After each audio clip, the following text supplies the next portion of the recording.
because yesterday they didn't win. Oh wait, they have 2.5. Right now they have to. Ooh, that's good for us. I mean, yeah, as Tony said, it's not the important stuff, guys. And our commentators, you want to introduce yourself? Yes. I'm Rahul. I'm a GM from India. I'm also junior here studying finance. And my name is Ivan Skitsko, I'm from Moldova, and I'm the current UTD chess team captain. I'm in my junior year here, and we didn't qualify to the team, so we're commentating, yes. We can start, yeah. To go. But we have to do that again, right?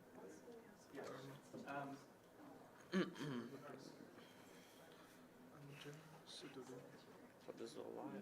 To make it for the live stream, I'll need y'all to be framed up on a single chessboard at a time. So, Okay. so click on the one you want to stir. Where is that at the top? Like that. Okay. So if it's on the screen, just bounce between these. So, Okay. Because I have like literally perfectly framed up on the chessboards, and so y'all can just bounce between, give commentary. Okay. Worked out pretty well. Sounds good. do you want to take out Indian? Oh yeah. So we start with our boys, yeah? Or? No, actually, let's start with this. Yeah, it's important. Y'all alive. So. Okay, good. Hello, everyone. My name is Ivan Skitsko, and I'm joined by Rahul. And today we're going to be looking at the last round of the current Final Four, 2024. And this is the decisive round, and we've got two leaders playing each other. We got Webster University, I believe they're on 6.5 points. 6.5 points, yeah. They're playing Mizzou, who are on 6. And then for the second match, we've got UTD on 1 point playing against UTRGV on 2.5. So, So if Mizzou and Webster, if Mizzou manages to clutch the game and win the match, they're going to win the tournament. But Webster needs a draw to just win the tournament. So correct. Mizzou has a lot of pressure. Let's start with the games. Yeah, so let's start with the games. I think we're going to start with the Webster-Mizzou match. So on board 1, we've got Oparin against Hakaban. Who do you think is the favorite in this game? Normally, I would say Oparin, just because I think he's high rated and solid player. But Aram is playing very well here, and he's also very aggressive. So Exactly. yeah. Okay, so we got here c4, knight f6, knight f3, and we quickly transpose into Catalan or Neo-Catalan. And as I was mentioning, there's actually, because in the game we're going to get this knight e5, there's this interesting move knight e5 here. This is a little, it's not completely rare, but it's a pretty interesting idea, and you can look for it for yourself. But Aram decided to play b3, which is the double fianchetto. New Catalan, yeah. Neo-Catalan, we actually both play this with white, right? And d4, so d4 is actually quite an ambitious way to play with black. So the point is you go c5, knight c6, you gain space, and then you try to play the long-term game where you have more space, and then you try to neutralize white's piece play to get into some comfortable position later on where you push your pawns. So this is like reverse Barony almost. And also I remember Nepo was playing this against Magnus, or other way around, in the World Championship. They had a very similar line. Yeah. I mean, whenever you need to win with black, you kind of go for this, because this is not too risky for black, but also there are some strategical dangers to black's position as well as white's. So I actually had this position with white against Vaitashek in the World Cup, and he needed to win, so he played this. That was actually a brilliant decision by him. He found like the gap in my repertoire, and he played this, and I didn't find the best response to that, and I got into a worse position, and eventually I lost the game. So. Okay, but Aram decides to play it differently, so he goes knight e5. Do you know this move, knight e5 here? I've seen knight e5, but of course ed4 is the main line. Yep. ed4, take, yep. d3, Yep. knight c6, bishop g5, or rook e1, one of those moves. Oh, rook e1, okay. I think bishop g5, no, because you have to trade. I think you played b3 already, so probably delay okay. that. Yeah, so you go rook e1, and then you can play knight e3, knight c2 maybe. Bishop a3, maybe knight e5 next. Yes. Of ideas. Yes. And, But I feel black is also fine here. Yeah, black is fine. Like they play usually h6 or something here, or maybe knight d7 now you can already play. Yeah. But basically the point is to play against this bishop. But now as we have b3, I guess because, okay, without b3, white has to develop the bishop either to a4 or to g5, and black protects against that by playing h6 and bishop d6. Here white already has b3, so white's gonna play bishop a3 regardless, because this is kind of a problematic piece for white in this structure. But okay, Aram chose something different. Chose a 95 line. I think I've seen Ganguly or someone plays at some point, but I don't remember too much on this. Yeah, it's interesting. So he doesn't take on d4, because then, actually, why doesn't he take on d4 first and then do this? Does he want to play e4 later? That might be an idea. Yeah? I mean, I don't think it's about e4. Let's say if they play ed4, cd4, 95, queen c7, f4. Probably there is some move that we're missing there. I mean, like this pawn, now black gets maybe the square, right? For the knight. Yes. Maybe, knight e6, knight c5, or for the bishop later on. Maybe he can push d3 That's what here. I'm worried about, yeah. d3, yeah? d3 and it might be unpleasant for white. Unless it's, yeah, I mean, black gets a lot of counterplay, right? Knight c6, knight d4 comes, bishop c5 comes. Yeah, bishop c5, bishop c5, bishop d4 or Yes, something. yes. Yeah, so maybe, yeah, that's probably the reason. Because here, in the game, if black does the same thing, d3 just doesn't achieve anything, because after knight d3, rook d8, the addition of these two pawns makes a huge difference for white's position, because let's say white can play knight f2 or knight e5, doesn't really matter, and now black just has zero counterplay because he doesn't have this d4 square and all the open diagonals. Okay, so currently this is the position on the board. So yeah, this is a very fighting position, and it's really interesting actually to watch because they're both really strong players, and there's a lot of potential for the game to get really dynamic here, right? I also would assume that Aram is out of his book already because he's thinking. Yes. And Oparin is not. He played 95 f4 fairly quickly. Yeah, so Oparin is, especially lately, he's been really, really well prepared last few years. And also, on top of that, he's a really strong positional player. He's got the Russian School of Chess. And on top of that, he's been working with Caruana, so his calculation is probably also not lagging behind. So yeah, this is gonna be a really interesting game. So let's go to the next one. Also very Fighting. very strong players on both sides. So let's look at this. So we got d4, d5, and this is the so-called Ragozin. And Antipov is, I want to say, maybe one of the biggest Ragozin experts in the world.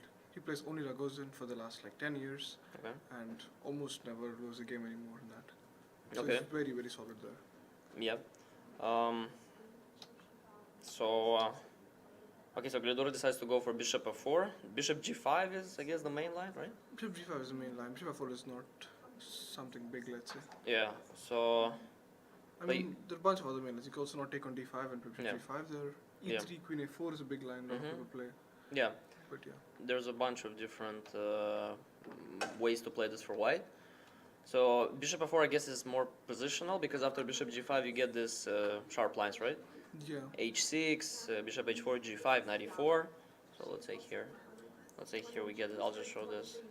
And there's a lot of theory here. And I think black is doing pretty fine in these lines. Yes, yes. So bishop f4, I guess you avoid all these sharp lines, and now you just want to develop with e3, bishop e2, or bishop d3. So c6. Okay, so I guess black could have played c5, right? Is that a line or not here? I have no idea here. I don't think c5 could be too aggressive here for. There are some games, but I guess c6 is also fine for black. I'm not a big believer in c5 just because of e3, let's say. And then knight c6, let's say. Maybe a3. Oh, I guess this is not. Just take into queen a5, 94 maybe. Yeah, you can take queen f5 and bishop f5. Oh, but also just like positionally, I can take even if I don't have queen f5, just c4, bishop f5, 94. That's Also good, yeah. that's fine for black usually. Yeah. So okay, maybe it's a line. Honestly, I have never played this with neither color. So, but c6, I mean, can't be a bad move because you basically get a Carlsbad. And okay, your bishop is on b4. Usually it's on e7, but I don't think that makes too big of a difference. And white's bishop is on f4, and the knight is on f3. And usually these pieces are on g5 and e2. So it's debatable who this benefits. But bishop f5, black develops the bishop on f5. I feel like it's a good card spot for black, as in like a good QGD. It looks, yeah, it looks Because, good. yeah, okay, the bishop f4 is exchanged, and I feel like, okay, bishop d queen d6, white has to play bishop d3 very soon.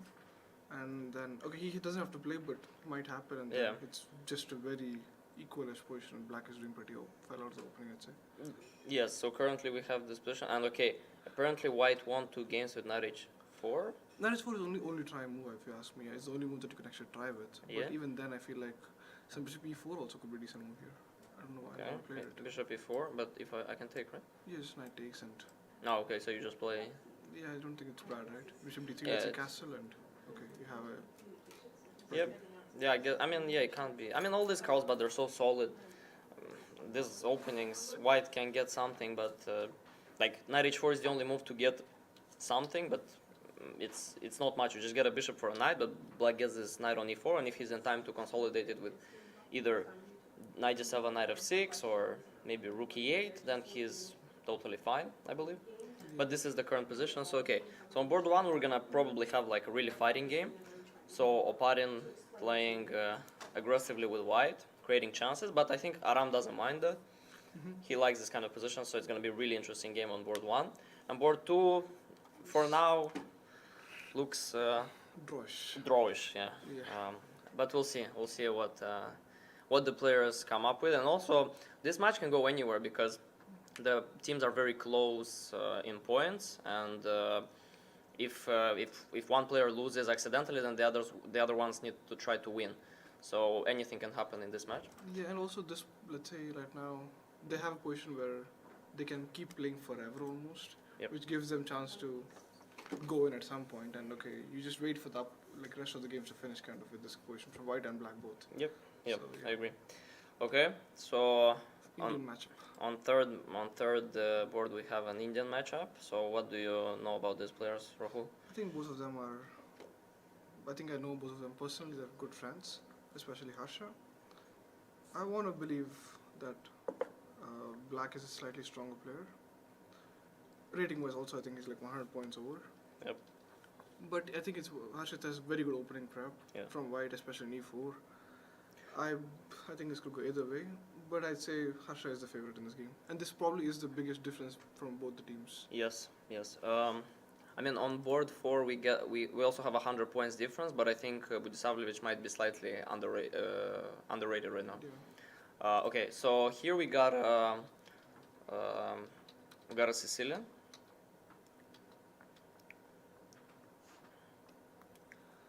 So we get this typical Sveshnikov structure. And here white has 2 moves, C3 and C4. C3 and C4. I guess there are some other ones, but C3 and C4 are the main lines. And C4 is more, C3 is more positional, right?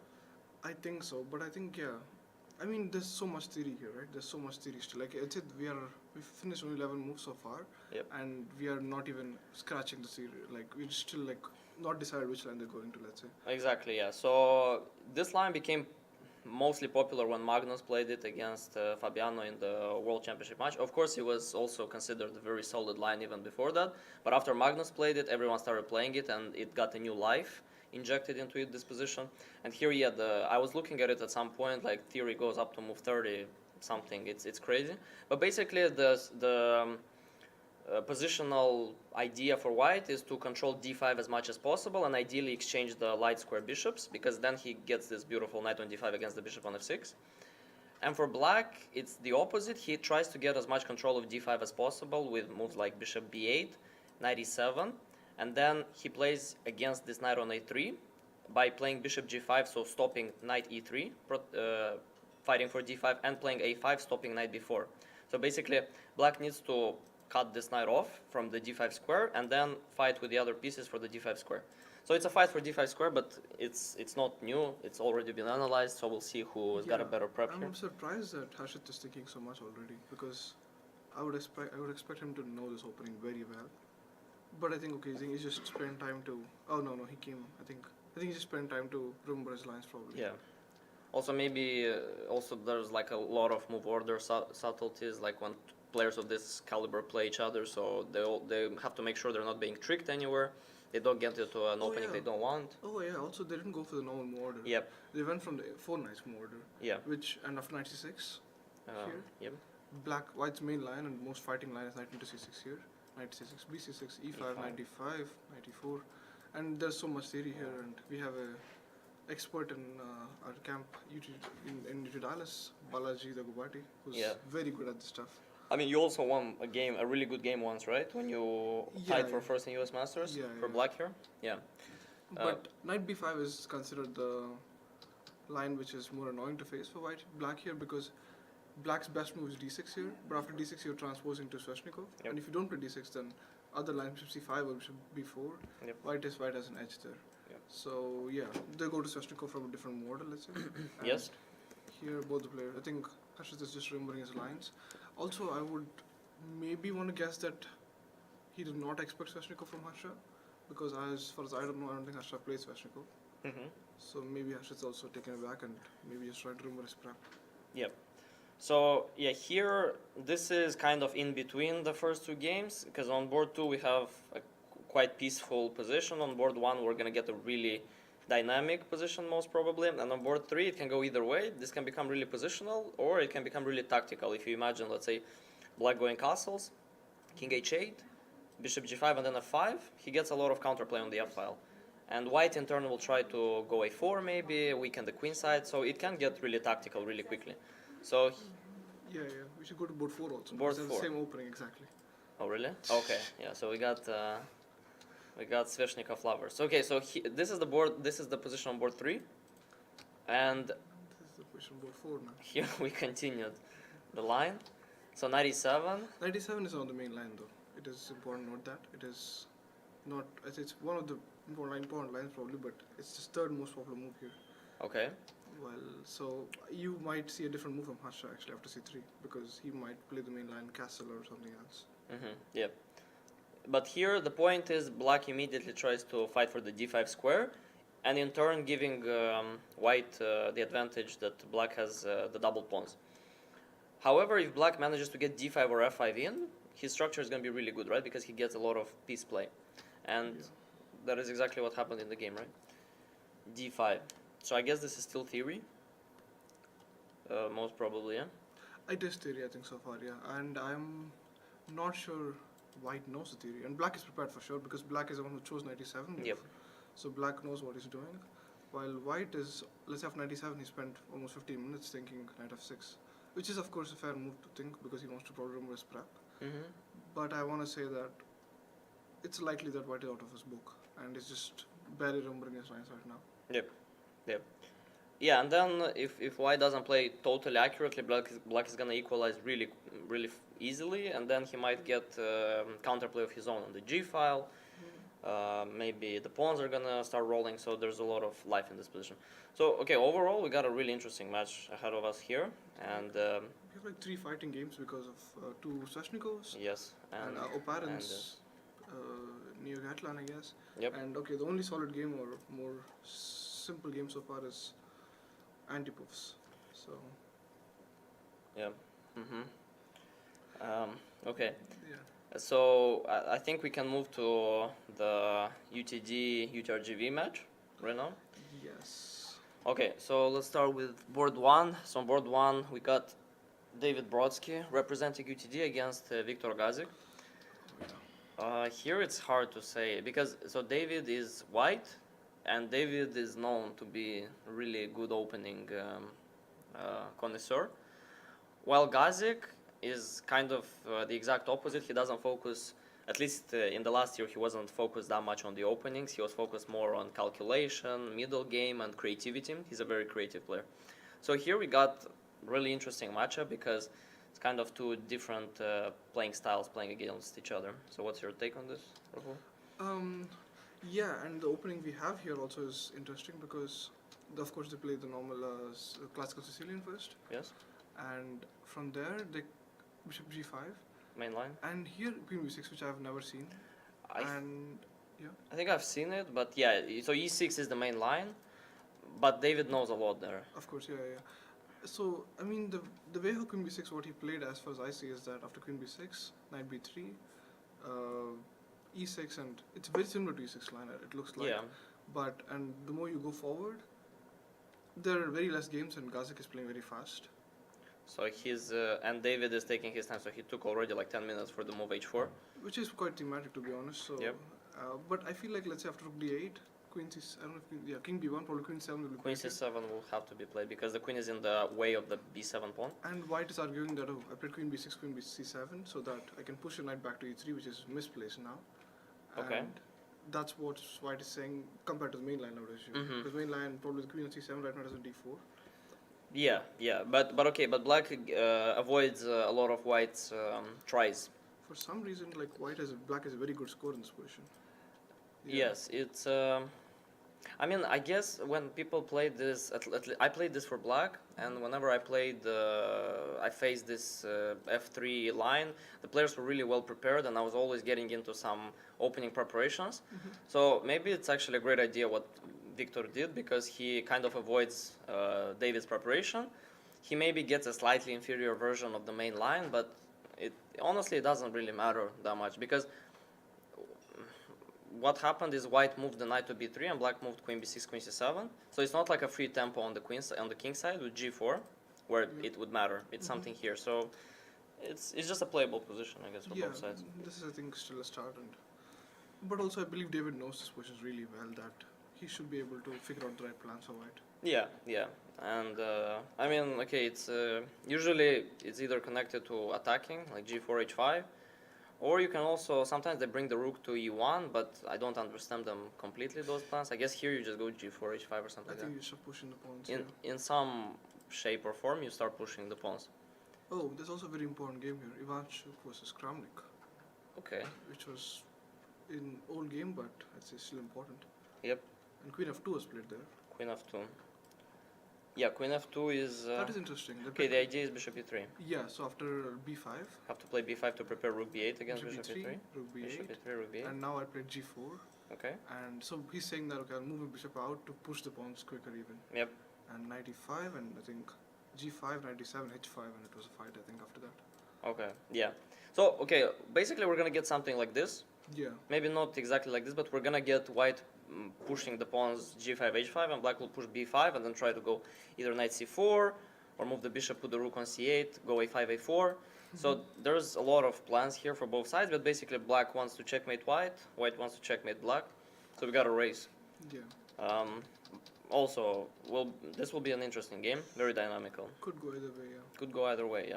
But we need to, UTD needs to make some points to to get the third place, to fight for the third place, because okay, right now it's kind of clear that I think even mathematically, UTRGV has no chance of catching They cannot, yeah. Webster or Mizu. So basically, they're playing we are playing for the third place, and then Webster Mizu is playing for first place. Yeah. Yep. And right now UTD has 1 point, and Pardon? UTD has 1 point right now, and UTRGV has 2.5. So for UTD to catch up to UTRGV, we need to win the match 3-1, which is going to be Yep. hard, but let's see. It's possible. So let's see. Let's go forward. Beradze What was versus... your evaluation of our first forward, David Brodsky? Are we going to win that game? I think Sorry, it's- we went to look at the actual game, so we missed what you said. I think it's just opening so far, and Yeah. we don't have too much to say. It's just that we didn't start the game yet, let's say. They just finished their first 10 moves of opening. Okay. But right now, I'd say David's out of his book. So we're going to see the game start out very, very soon. So from there, mistakes or good moves are going to happen, so we have to see those. And so for the people in my online course that are visiting, when you say it's book, that means it's theory, it's been played before, they're following established patterns. Pretty That's much. what book Yeah, being pretty book much, means. yeah. I mean, it's not exactly theory that they're following, Mm. but it's for sure the plans that they both know already, and it's well known, so they're both just repeating those. Probably even Gazik knows what he's doing so far, so let's see. Okay. So that's about board one. We'll see what's happening there. Right now we can't tell. It can go either way. Gazik is slightly more prepared for now, but one move. David, there's so many moves you can't prepare everything in this position. If David makes a slightly weirder or secondary move, then Gazik will also be out of the book, and then it will be just about ideas and who knows the position better. Yeah, I think One already. thing I wanted to point out is the time. You David, Yeah. they start out each with an hour and a half. Yes. And so David has used a lot of time, which is why they think he's out of his book, out of his memory, and he's just having to think, whereas the opponent has used less than a minute. You get a 30-second increment every time you move, you get a boost, but even with that, they, Yeah. that's why they're thinking the opponent who is from UTRGV is perhaps more familiar with it because Yes. they play faster. Yeah. Okay. Let's go to Baradze versus Kaustov. Yes. So finally we get not a Sicilian. So e4, e5. Sicilian? Not a Sicilian. Not a Sicilian, Yeah. yes. So e4, e5. Scotch. And we get the 4-knight Scotch. So I guess okay. Gustav is currently only like 40 points higher than Beradze, but Gustav was close to like 25-60 at one point, I believe. So Gustav is definitely a great player, but usually when White plays this 4-knight Scotch, it's either to get a very small advantage, risk-free advantage, or to make a draw. So Or I would even say that White, this line there's some forcing lines in this line, Yep. which could force Black to remove the lines, and okay, if Black removes it's equal, but okay, yeah. probably Baradze is testing him. But also, if you're black, if you don't want the forcing lines, you can just play castles and then d5, right? They're still the same right now. Well, I go d5, then I just take on c takes d5. Ah, So if black wants, black can just play a very positional chess. Okay, white is considered like slightly, like the position is slightly more pleasant for white. Queen f3, h3, knight e2, but overall it's equal. Black plays c6, rook b8, bishop d6, rook e8, and it's very playable. got it, yeah. In the game they played d5, but they do transpose to the line you're talking about. Uh, Take castle here. castle, and here But here, Kostov chose bishop g4. bishop g4. And So I want to make a bet that he played bishop g4 before. you mean in chess? Yeah, because he's still like I would assume that Baradze knows that bishop g4 is going to happen. That's Okay. why he chose this line, maybe. That might be possible, yeah. But first we need to probably explain a bit, right? Like Yeah, why yeah. black doesn't take backs. Okay, so usually black just takes d5. No, not usually, but this is the normal line. White castles, black castles, and we get this position we talked about. This position is considered slightly more pleasant for white. I don't think it's better, it's equal. But white has very easy plan. Go knight e2, go bishop g5, reroute the knight either to d4 or to g3. And basically white has no weaknesses. Black has maybe a weakness on d5 after a subsequent c4 from white, and the knight will be pinned on f6. But overall, this position is considered equal. But then, I don't know when, but at some point, people with black, when they want to equalize completely here in this line, they started playing this aggressive line where they sacrifice a bunch of pawns. So they go castles. So first sacrifice is here. If white takes, this is bad for white. Of course, yeah. Bishop g4 or rook e8 check, and basically white's king is stuck in the center. And this is not good for white, no one plays this. So okay, this is a bluff, this is not a sacrifice. White castles, and here black plays bishop g4, so black still ignores this pawn, and he tries to solve his problems dynamically. So cd would be normal, equal position, slightly better for white. Bishop g4, black tries by using tactics and these well-known lines to solve his problems like for good, to just draw immediately. So what you said about Beradze might know that Gustav Yeah. plays bishop g4 and he wants to test him here to see if he remembers that might be true. That might be possible, but yeah, because also bishop g4 is a small move, so maybe Baradze found some interesting ideas there. Yep. f3, so this is still main line, bishop h5. So here there is dc, d takes c6, This is the main line. and black plays queen d4 check. But these lines are also very well tested by strong players. Yeah, yeah. Like I mean, Carlsen, Nakamura, Yangi. everyone plays this. Everyone who wants to draw immediately here, they play this, and there's so many like quick draws in this line. Mhm. That's why I was saying like sometimes players just choose this to make a draw with white. Fair enough, yeah. And this is white has bishop pair, but and they're pawn up at the moment, but c6 is gonna fall basically next move. Yeah, I've seen this line happen so many times, and yeah, it just ends in a draw all the time. So this is usually a draw. I mean, you can go a bit further, but basically black takes on c6, goes bishop g6, cuts white's bishop pair in half, and then just Yeah. draws. So yeah. So Beradze goes bishop g5, Yeah. and here the move I know is queen d6. I don't really know this line too much, to be honest. Yeah, so I studied this, and this is actually a very tricky move, queen d6, because after d takes c6, Just play white this. is losing after d takes c6. Oh, queen d6 actually is maybe the It's more fashionable move here. yeah. So the point of queen d6 is you stop d takes c6 because here queen c5 check is a double attack, and white loses. You get away from the pin, you get away from this bishop's attack, and you want to take knight d5 here probably. Yeah. So yeah, so we take knight d5. Why is the coach around? Anyway, so I want to ask a question on behalf of my students. How often would you say that good players castle? Because both sides here have castled, and it's something I encourage my students to do. Is that something common among good players? I think most of the main lines or most opening lines, if you learn them, they have the opening rules in like put into them already. Counter in the center, castling, putting a piece in good squares. So yeah, and this is an opening line that both of them know. So it's automatic that all strong players just follow the rules. So both players put the pieces in the knights in the center, king's safety, and then they start playing, improving their queens, rooks, whatever. So I think it's just that it happens automatically at some point even. Yeah, and I try to get my students to do that. A lot of them like to, for their first move the pawn in front of the rook. And I try to show them you've got to control the center, like you say, with your pawns and knights, and you should get your king to safety by castling. So I think it's good for them to see that the best players that we have follow these patterns. What's the, other than king safety, what are some other reasons to castle and control the center and develop your pieces? What are some reasons for it? Bring your rooks, also castle helps you to bring the rook into the game. And also I think it's just that once you castle, you have your pieces together because rook on f1 is going to help you. What else? You can't really, you have your hands tied if your king is in the center, like you can't open the center, let's say, because then you get checked and eventually you're gonna lose material or gonna get checkmated. So once you castle, you basically like unlock a lot of features, like you can do a lot of stuff when your king is there. With the king, let's say here king in the center, white's best move by far is castles, because he gets away from this rook e8, queen e8, and then he has a lot of threats.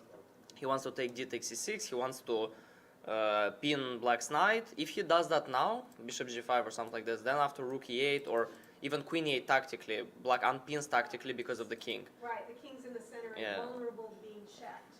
So castle to get your king to safety. And the other point that Rahul was making was about developing your knights toward the center and getting your pawns in the center. Can you speak to why that's better? Because some of my students, not necessarily these students, but some of my students like to put their pieces on the edge of the board and kind of shield them from being taken.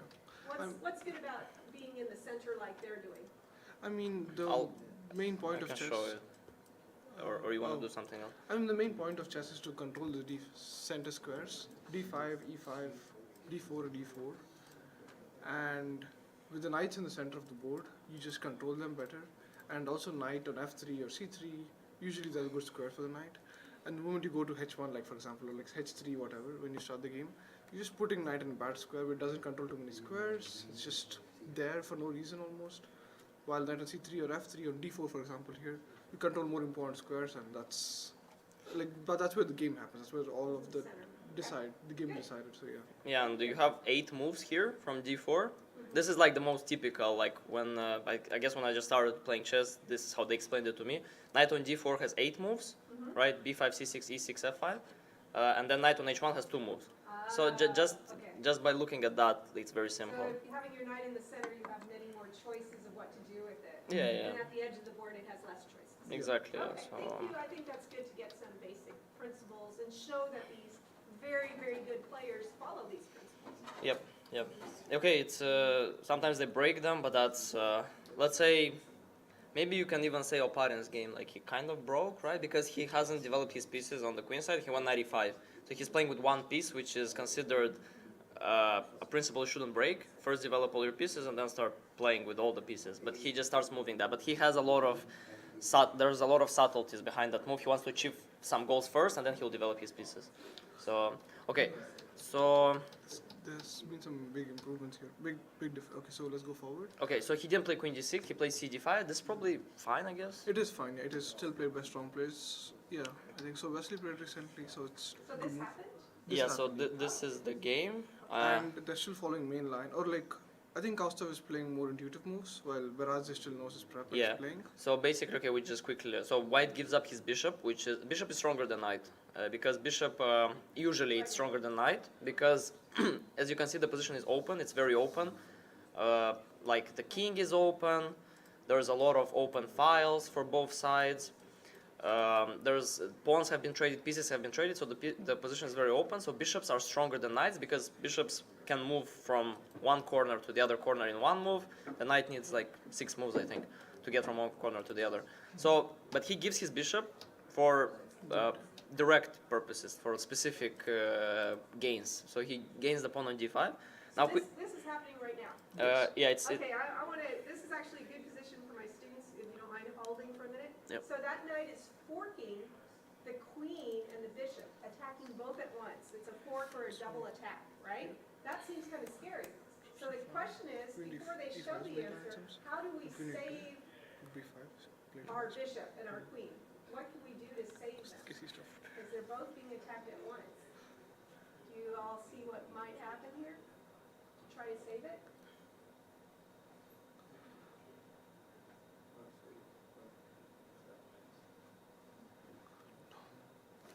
This is.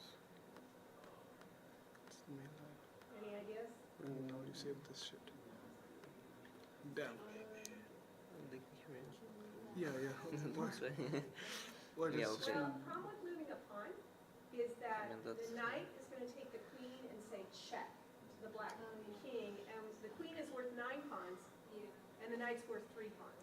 So we need a move that ideally saves the queen and saves the bishop. So good for you You for can, yeah, I mean, maybe a suggestion. Do you have any other ideas? And then they'll show us what happened. I mean, you can continue. But this is the type of problem that all of us Actually, we can face have to wait. in a game. What do we do when 2 pieces are attacked?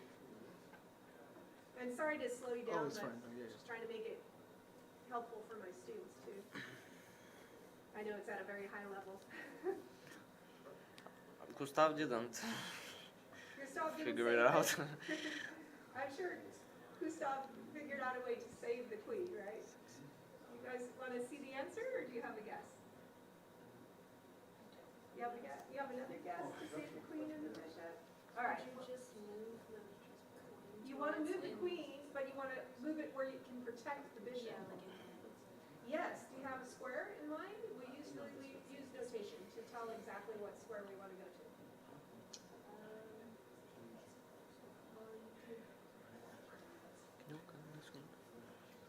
No, I mean, this here. Yeah, because there's a few places where you can move your Except queen for to the protect the card. bishop, right? Bruh.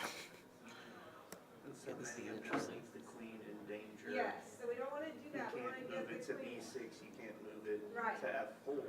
Yep, because then it'll still get taken by the knight. And this is why I encourage my students not just to play a 10-minute game, but to play a one's got longer any game, tube. because if you're less experienced, it takes you more time to find the answer. Whereas these players can find an answer quickly. If you're less experienced, you have to go through all the options and think Yes. which one would work. Yeah. Hey! Yeah, that's the- Grandmaster that's good. two. Yeah, See, that's you good. got there. All right. So queen b2 is good, and okay, it's worth mentioning that queen d4 doesn't win a piece because at first glance it's a double attack. You attack the knight and the king. King has to move. Queen d5, but here white has a tactic, which is a cold shower for black. Queen d5, you lose the queen, and you have 2 bishops, but I have the queen, so white is winning.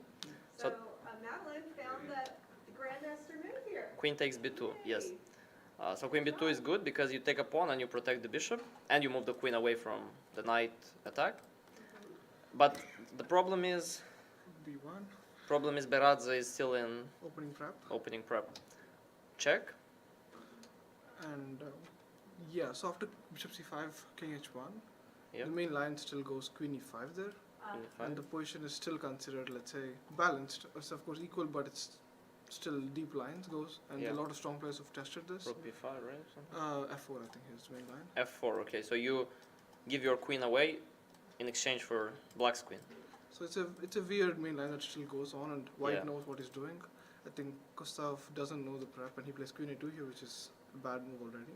Oh no, our player played a bad move because Well- he couldn't remember Yeah. the correct move. So, and we're on move 16, Yes. and so that just shows how much memorization goes into it, that his opponent had these first 16 moves memorized. Yeah. And our player had 15 of the moves remembered, but maybe not the 16th move. Yeah. Yeah. Yeah. So okay, but And you can tell from their times too. The opponent has actually gained time on the clock using that 30-second increment, has gone from an hour 30 to an hour 32, has gained time. Our player has used up almost a half hour of thinking time, and unfortunately, from what our commentators are saying, shows how bad is it? well, it's not that bad because first of all he needs to find all this thing. He needs to realize knight c3, knight b1, that's the line. So first of all, okay. Let's analyze Rook B5. So after Rook Yeah. B5, so White played Rook B5 after Queen A2. Yeah. Bishop on C5 is attacked. Again, Queen into D5 cannot be played because of Bishop into H7, as we discussed before. Yep. Same trick. Same Yeah. trick. So the Bishop on C5 has to be defended. Let's say you could play Bishop D6, for example, but there's Knight F6, I think here, right? And that should be losing. Yeah, actually that's a good point. So knight f6 check. Black needs to take because if he moves, that's not better. So he takes. Now we take the bishop, and black is still a pawn up, but there's a feature about this position that makes it winning for white almost immediately. Is that we have opposite colored bishops, and there's a rule when you have opposite colored bishops on the board, the side that's attacking is basically a piece up because the defending side usually can't use the bishop to the raid. Yeah. So here you can see clearly this bishop is attacking h7 with the rook. This bishop is attacking h2, but that's not doing anything, and it can't protect. Like it can't get to the defense. Even if it was on g7, it still wouldn't protect against bishop h7. So this is kind of lost. So black cannot move his bishop. That means after Rook B5, black bishop on C5 should be defended but cannot be moved. So only move is Only move for black is to play C6 here. Queen a3 loses. Eh? Queen A3 is also bad, I think. Let me see. Queen a3 is bad. Oh, Queen A3 is a playable move, actually, you're right. But after Queen D2, black is in trouble. That's it. Queen g2. We Ideal want rook- queen g5. Also Rook A5. Rook a5. So okay, so basically black has a lot of tactical weaknesses, and tactical weaknesses are pieces or squares or the king that are in danger or protected and attacked the same number of times. So let's say the bishop on c5 is a tactical weakness because rook attacks it, queen defends it. So 1-1, tactical weakness. Bishop on h5, 0 attacks, 0 defenses, tactical weakness. Pawn on h7, 1 attack, 1 defense, tactical weakness. And white is trying to use all this. So he's trying to use it with rook a5, attack the queen, and keep attacking the bishop. So the queen has to move and then we take the bishop. We want to play queen g5, attack this bishop, pin this pawn to the king and go knight f6 check. So the pawn can't take because the queen attacks the king. And basically a lot of attacks. Here after C6, okay, let's go a bit deeper here. I think there's something interesting here. Let's say Queen D2 C6, attacking our rook Is and that what you predict, Gustav? will- it might happen. It might happen actually, might yeah. happen. You Queen predict a3. this, okay. Queen A3, Queen D2 C6. Here So knight. the thing about C6 is that's forking the rook and the knight, so you're attacking both at once with the pawn, right? And so then we have to predict what white will do about So that. black, so white will be 97 here, I Oh, you think we'll attack? think. 97, yeah. Because why? Oh, Why not okay, go? 4 let's say Queen B2, then 97. Okay, yeah. My point is a 97, Bishop E7, Check. and Bishop E7, Rook H5.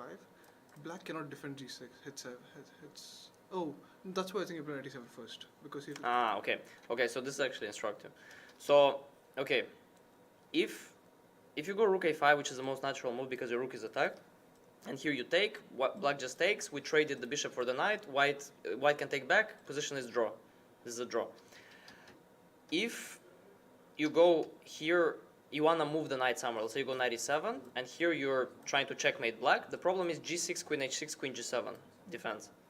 He can't take. Okay. We attack checkmate. He can't That's take good because for us. it is. that's good for us. Yay! But the problem is he can trick us. Uh-oh, He can start with 97, and really? this is like why chess is complicated, because you can see that idea. You see it with the queen on b2, and you see it doesn't work because black has queen g7, and you might stop there. But if you think a bit deeper and you start with knight e7, here the difference might not seem that big, but it's lost for black. Now we can't defend Qu- against a checkmate on Qu- h7.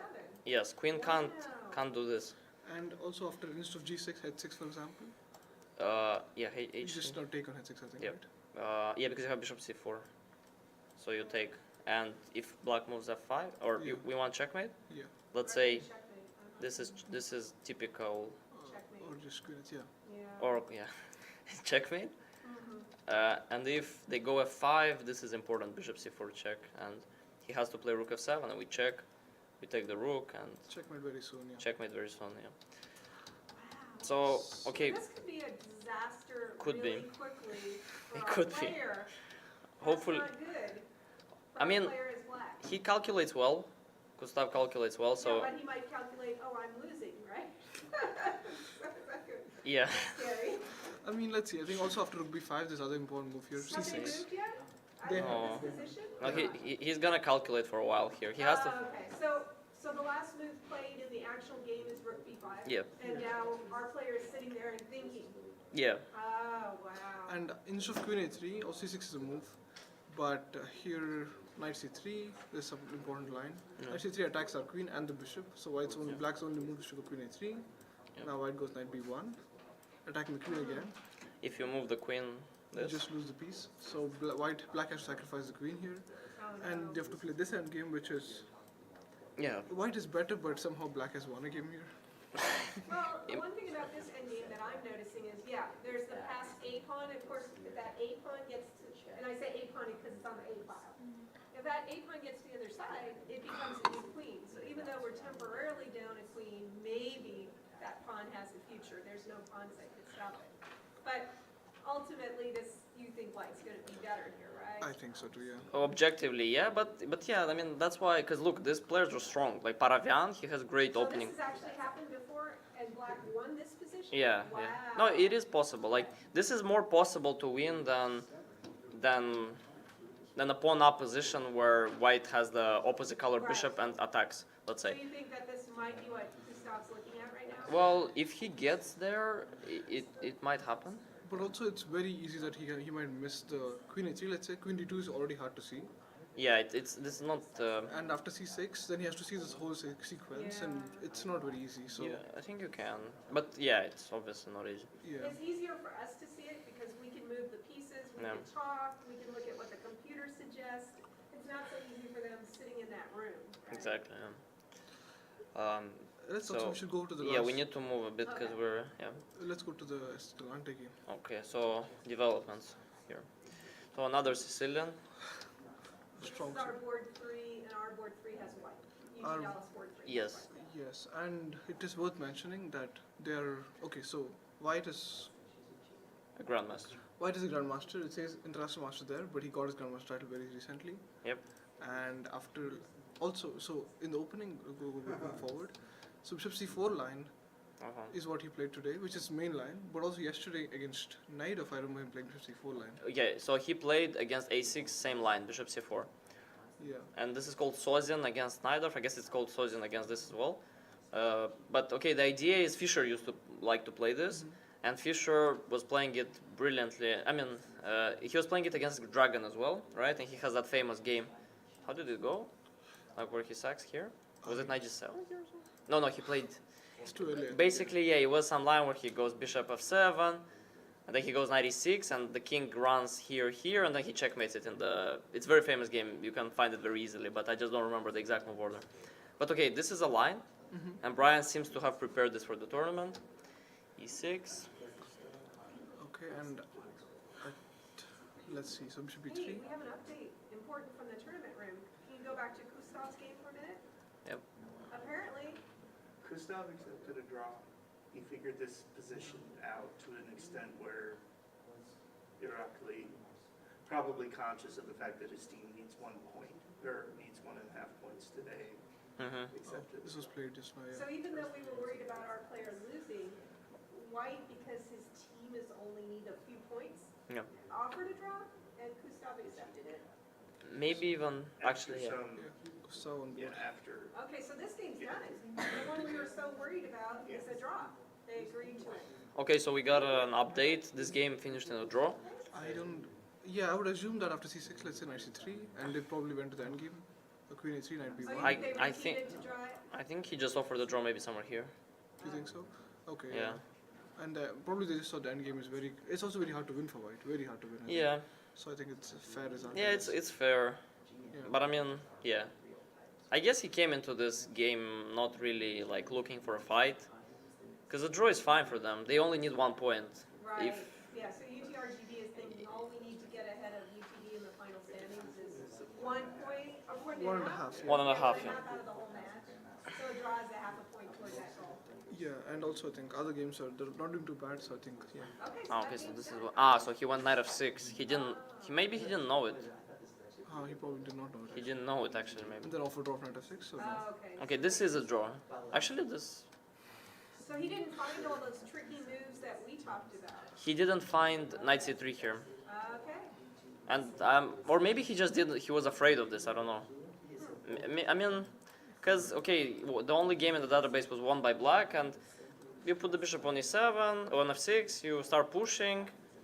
It's yeah, I don't know. And what does white really do here? Because the pawn on c4 is not gonna queen. I mean, you gotta try from white. I feel white is just the favorite to try here. It's hard Yeah, to win, if- but yeah. Yeah. But basically, okay, maybe he was afraid. Maybe he didn't know. He played knight f6, and this is just I equal. think 56 and offer draw probably happened. Yeah. Yeah, draw. Yeah. Okay. So okay, we got a draw. And in my class, the students are required to play all the way to the end of the game and not offer a draw, just because if Yeah. you offer a draw, you never will know what happened. But because of the way these teams are and the competition, sometimes it's a strategic draw offer to help the team result. All right. Let's go ahead with again Brian's game. So they played this line. We don't know this line too much, but it's fine. So we got a Sicilian rouser, classical Sicilian, and yeah, it's similar to what he played yesterday, A bit. Also, I think we had another but he had g6, right? yeah. Okay, so Sicilian and Brian goes e5 early, Yeah, I think both players don't really know too much theory and they're just playing chess already. maybe. Yeah. Yeah, and I don't remember seeing this idea of e5 ever. It Yeah, either same. is very good or premature. Well, this position is already rare. Yeah. So bishop g5. What's the? Okay, this is a move apparently, but. But yeah, what's the point of playing bishop g5 here? Let's see. Because okay, so as we talked about opening principles, you should move, like make all the moves with the other pieces and then start moving a piece twice in a row. Let's say king b1 is very natural. Maybe I see the point. Okay, so yeah. maybe other moves, but I think he played bishop g5 to push e5. His idea of bishop g5 is to bishop e7, forward bishop Maybe. e7, they go e5. yeah. Take, queen takes, and his point is that after castle there is probably some knight d6 sacrifice or something. Knight or like- e6. Or bishop e6 or something, I'm hoping. Okay, but I can take on b3 first, right? Yeah, that doesn't even work. I mean, maybe he was looking at some sacks, knight d5, but it doesn't really work, right? Because I always take on b3 and Yeah, I don't think, in that case I think bishop g5 is not a very good move. At least positionally not the best move, let's say. It's not a big move, it's not a big deal I think, but still yeah. yeah. Well, he played e5. Take, queen takes will happen. Oh, it already happened. No, no, d happened. I mean, this is the current position, and now he's thinking. Okay, there's knight f3 actually. But I can't believe this is. I feel like black is doing pretty okay. Yeah, here. he should be doing like queen c7, I guess. I Or don't. queen c8. I mean, of course, black is not better, but I'd say black is equalized. I mean, yeah, like let's say here, take, and go bishop c6. I mean, black looks really comfortable. This knight That's is not. not good for us, because we're white. Yeah. I mean, this hasn't happened yet. But it's a game. Like, white didn't get an advantage, but he's not worse. It's just equal. It should be equal, I think, very soon, and they're gonna fight. They're gonna fight, yeah. Let's go to the last game also. So, We see Karol versus Petrov. so our MVP playing here. So he played the Petrov with black, which is I think he's been working on for the last couple of months. yeah, and it's usually played to neutralize white to equalize. So This was played by Nepo in the World Championship matches with Fabio, right? Fabian and Nepo. Fabi also played. Fabi also played played. this. Yeah. Nepo, I don't know. Yeah, I mean Nepo Magnus also played, and I think Mhm. also Nepo Dingliren played. Yeah, I mean it's everyone plays it. Like it's like Berlin, right? Everyone plays it. Yeah. 94. Okay, and here there's D4, there's D3, there's knight C3, there's Queen E2, And there's C4, there's everything here. All the moves. Knight C3s and Knight D4 are the main lines, I'd say. Yeah. And other moves are less main lines. Yeah. And D3 Knight F6 and what they played, they So what I transposed to the noticed French. there now, it's Yeah. very symmetrical, right? Yeah. Everything is matching up. Does that mean it's going to be more likely to be a draw?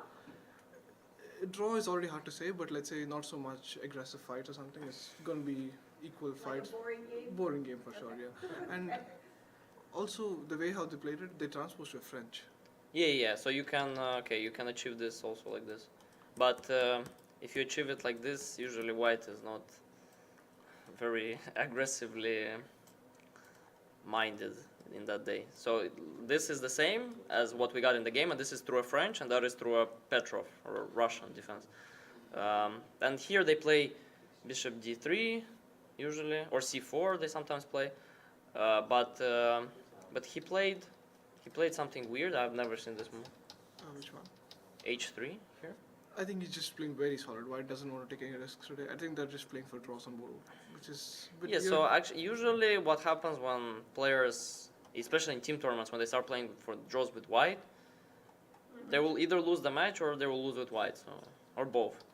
So, because h3 is, I don't know, you stop bishop g. Okay, basically black has a try here to play for some imbalance where they go bishop g4, knight c6, queen d7, long castles.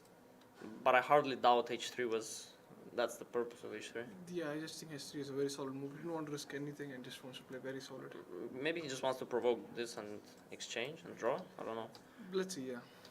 H3 and okay, so let's go forward. So They we have got this. some normal moves from both sides, and okay, the position right now on the board is also Symmetrical and very equal. very and, equal.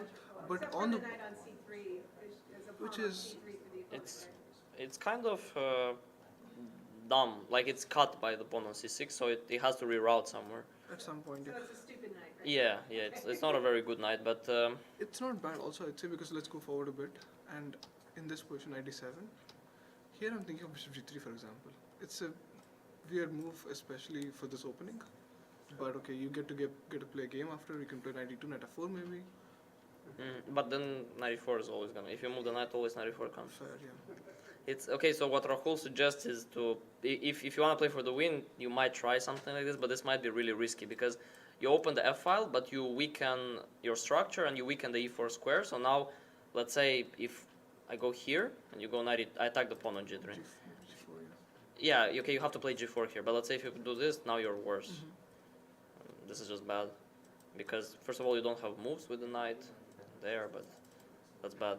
So this is risky, and I don't think he's gonna play this. I think he's just Where gonna. are we in the actual game? So this is the position. I guess. Actually, I'm not sure what you do because if you want. Ah no, you can't play knight Just e2 play here. rook e1 and. What? Just play rook e1. Rook e1, like this or this. I think I don't know which. I I think think- A1. Yeah, A1 and let's say Yeah. queen 7. I'm thinking just take on f6, knight e5 and for draw. I can go here, right? Yeah, that actually is probably a better move. Knight d1 maybe? Knight d1, then you're gonna get hit, no, by like some of this, or no? So black's doing fine here, right? Black is Yeah, doing pretty black is not doesn't have problems. I think. I'd say out of the opening, if someone is like doing well, it's black. I'd say. I mean, I it's mean, equal. I would say it's equal, just but Yeah, but I'd say black has no problem with opening, so yeah. yeah. Okay, so we finally managed to get through all the 8 games Sorry, after. I slowed you down. Oh, it's No, it's okay, it's okay. After an hour. So let's get back to Now the. we're gonna go up back to the first game in the first match. So first game became wild, like really quickly. The last time we saw that f4 was when we stopped. It was here and here, like okay, it can still become like positional maybe, but after a few moves, e5. So yeah. Knight d3 itself, I think, is not. I don't know. Like knight d3 makes sense, but I was expecting when I saw the last time, and after knight d7, I was expecting ed4 to happen very soon, and then rook e1 or something, which is How about- normally the theme But is to hold e5. but you can't, right? You lose the pawn, no? Probably take and Take takes and knight d7. and then e5 quickly. You mean? No, Ah, you take rook e5. Yeah. In this line, so you No, can but go- then you're just worse. No, like knight d7, d3. probably yeah. That's why I think they play knight d3, Yeah. and now e4 is coming maybe. I don't know. And Yeah, e4 just- I mean, it might be an idea, but But black plays e5 quickly, so you no, can. but even if you play e4, I'll play e5 after that. So yeah, I'm actually not sure what this whole thing is, but e5 happened, and here Oparian went all in, g4. Okay, so this game is not gonna, be a draw, yeah. at least. yeah, not gonna be a draw anytime soon. And okay, so the point of g4 is to play g5 and to kick the knight away. And actually, the knight doesn't have any square except for e8. But still, I mean, it's hard to understand what. Let's say, okay, what happened in the game? He took ef, If g5, knight 8, ed. Wow. I mean, there are a bunch of options here. Let's say g5 Okay. here after ef, Yeah, you could take ef back. but then you're just worse, right? Because I mean, all the pieces are badly placed. Yes, but I also feel like you could just start pushing. Oh, let's say g5 first. g5 makes sense. Knight e8, then ef maybe. ef, And then you okay. start attacking more. Okay, I don't really believe in this. Like, It could go either way. if I that's the play thing. g6, like this, like it's a knight a3 to start with. I feel like he might just be like lost for white, no? Oh. Here? Probably actually, yeah. I mean, the bishop doesn't come You should out. probably push f5 quickly then. Yeah, knight c7 is I mean, fine. if you push f5, then I take. Yeah, makes sense, yeah. So, I guess he needs to. So, white is playing very aggressively, but he needs to imbalance the position. He needs to break the structure of black because otherwise his pieces will be stuck there. Just like they won't get out. So, e takes d4 is an attempt to free the pieces. I think now black kind of needs to take, right? Because if you don't take, I'm gonna get some. Ah, but Of he course. also has this. I mean, take this d5, knight c3, right? So, Hmm? like bishop g5, d5, and knight c3 bishop b2, and I feel like even if it's Yeah, pawn- yeah, okay. Yeah, here it's fine because pieces come to life and d5 is kind of like protecting everything on the Yeah. d file. So he probably has to take here. Yeah, knight f4, bishop g5, Knight f4 goes to d5. Okay. bishop g5 here probably, knight d5. Yeah, but this is fine for white. no? White is a pawn down. But he Short- gets a lot of He does get a lot of d3 counterplay. here. It could be either like even after let's say 95 queen d6, let's say d3. No, queen d6. I mean, Yeah, I'm not sure. I mean, you give me just extra option, right? Maybe you go. too many moves. But if you go queen d8, bishop a3 wins. Okay, so you have to play queen d6. Yeah. Yeah, it's maybe bishop g5 is not. Maybe you stop knight d5. Sorry, we lost the footage on the screen. Can you go into the settings real quick? It's like, we just have the black screen right now. D6, this is the best one. Then the zip. Yeah.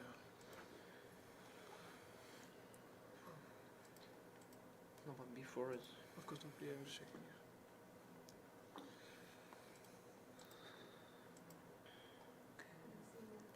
Only move. Daryl? This is the only move. So, Yeah, and now some nice hit, right? Like, bishop e3 is coming. Ah, That's why you can't take. Not from our UTV match, but a match between It's a big mess. Webster. I don't know. wait, that's a draw though, right? No, it's okay, one draw. Just play y'all, f1. y'all proceed. We'll try to keep working. Okay, okay. Bishop f1 is that, right? You want to go to that line actually, or no? But we're not live yet. I mean, we're not. Sure. We can take a break in that case if it's. Yeah, actually, we can. You want to go talk?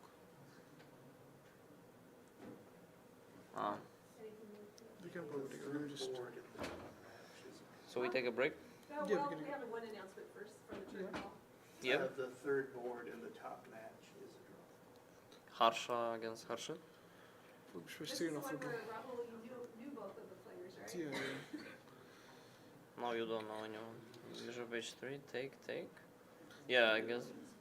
I mean, I guess. So we left it here, and okay, so on board 4 they played 97, black played 97. Here they went for The main line. the main line. G3, I don't know, but yeah. I mean, you wanna go G3 H4, I think. I think normally just go H4, I think, because you can't take, right? No, yeah. Yeah, And I think G3 is actually a mistake probably because you're allowing bishop G5. it might be. I'm not sure, but I don't I know. guess here black plays other stuff, right? Like A5 or something? Maybe. Or G6, no, G6, H5. Yeah, I'm not sure about this position, but we got this, and white offered the draw, and black accepted. So, okay, so now we have one draw in the match, and Webster is still leading by half a point, and they drew with black, so I guess Webster is looking good right now.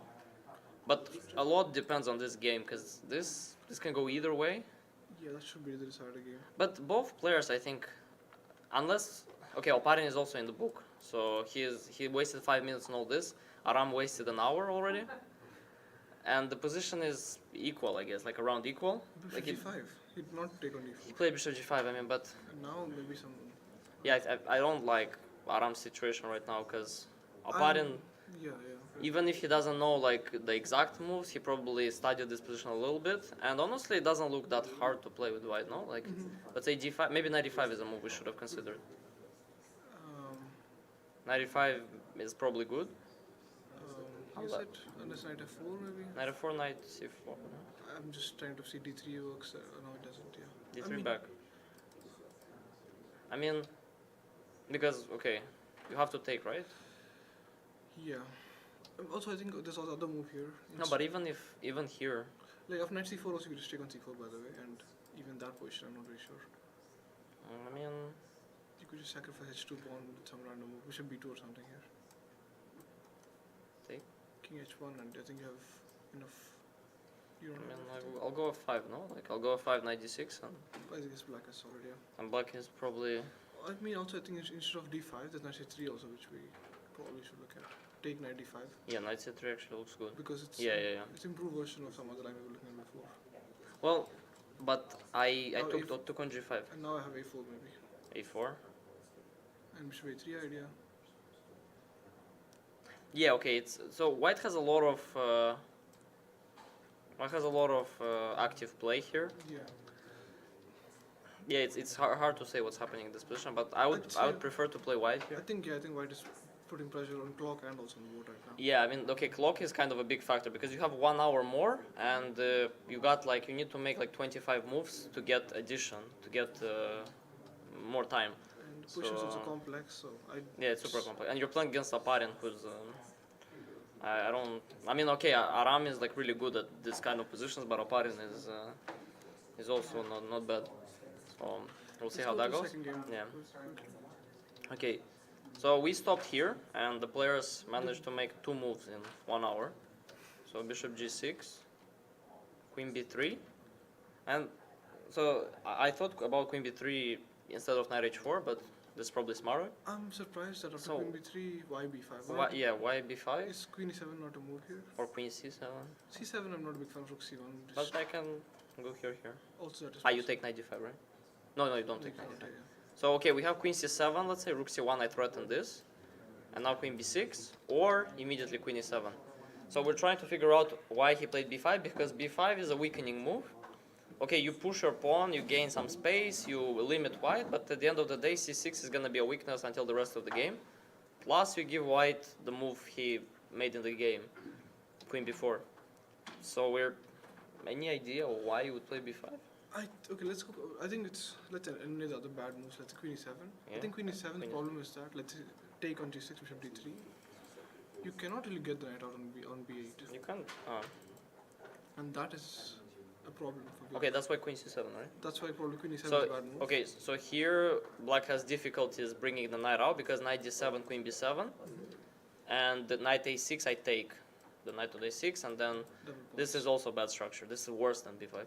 So and A5 Probably queen B6 or or knight F. queen B6, knight A6. Ah, okay, you take there. Yeah, so either queen B6 stopping knight A6 because of queen A5, or knight A6 and then jumping somewhere. So queen C7 for that reason. And here rook C1, let's say queen So, queen B6, B6 and take. here. Yeah. And this position I was thinking of some F4 or G4 or something, and putting pressure on G6 bishop. Because F4, F4 bishop A4. Okay, G4 then first. I'll play G4, kick the bishop, knight out, and then play. So Rahul's idea is to pressure the bishop with, but whenever you play a 4, I'll go bishop e4. And my point is after g4, you can also not take on g4 because knight d5, of course.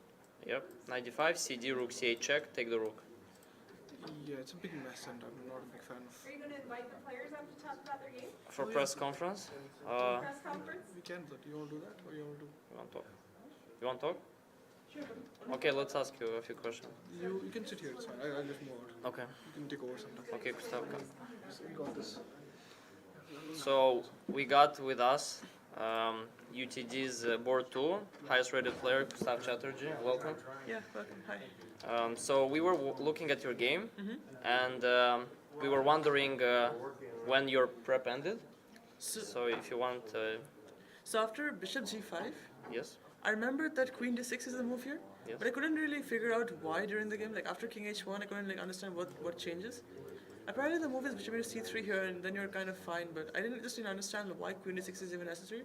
So I just played cd5 because I calculated that everything just works here. Okay. So after bishop f6, queen f6, knight d5, queen b2, rook b1. Here initially I calculated bishop c5 and queen e5. That was the main line. Yeah, but here I missed f4 initially, but then I saw that, okay, here I'm going to have to struggle and he's going to play for a long line. So I kind of avoided this. So this is the main line apparently. Yeah, But- yeah, yeah. I didn't know this at the time, so yeah, I had no idea. Okay. But then I played queen a2, which is apparently kind of a bad move because rook b5. Yeah. What I missed here is that after queen a3, instead, Yep. queen d2 is like really strong. Queen d2 is strong. Yeah, we were analyzing this. And what I missed is rook b8, Rook b8. rook a5, bishop b4, bishop b4, knight f6, Okay. take, queen h6. Wow. And yeah, I lose. And rook h5. Yeah. No. Actually, you don't even need rook h5. Rook a3, right? Oh, okay. I mean, yeah, lose in you the sense take that it's yeah. in a bad position. I agree. So, yeah. So okay. So first of all, here, rook b8. Yeah, this loses. Mm-hmm. But there was another line we were looking at c6. Rook a5, cd5. Rook a5. You go here. And this is actually equal, I think. Oh. But here white has this, knight e7. Uh-huh. You have to take because then I go rook a5. That. Okay, okay. So you have to take. I take, and now the point is I don't go rook a5, queen b2, but I go this because now you don't have queen g7. Okay. Your queen is on a3, Okay, okay. and this is lost, and I this think I take. h6 is take. Okay. Take. Yeah. So this is lost. Mm-hmm. So queen a3 is a bad move. So c6 is correct. Mm-hmm. And here, what were you thinking? So I saw knight c3. Yep. This was like a main thing. I saw queen a3 here. I played. Yeah. Knight b1. Yeah. Take, take. Yeah. And bishop a3. And here I thought I'm like worse, but it should be holdable. That Yeah. was my evaluation of the So the position. only game in this line ended with black winning. Okay.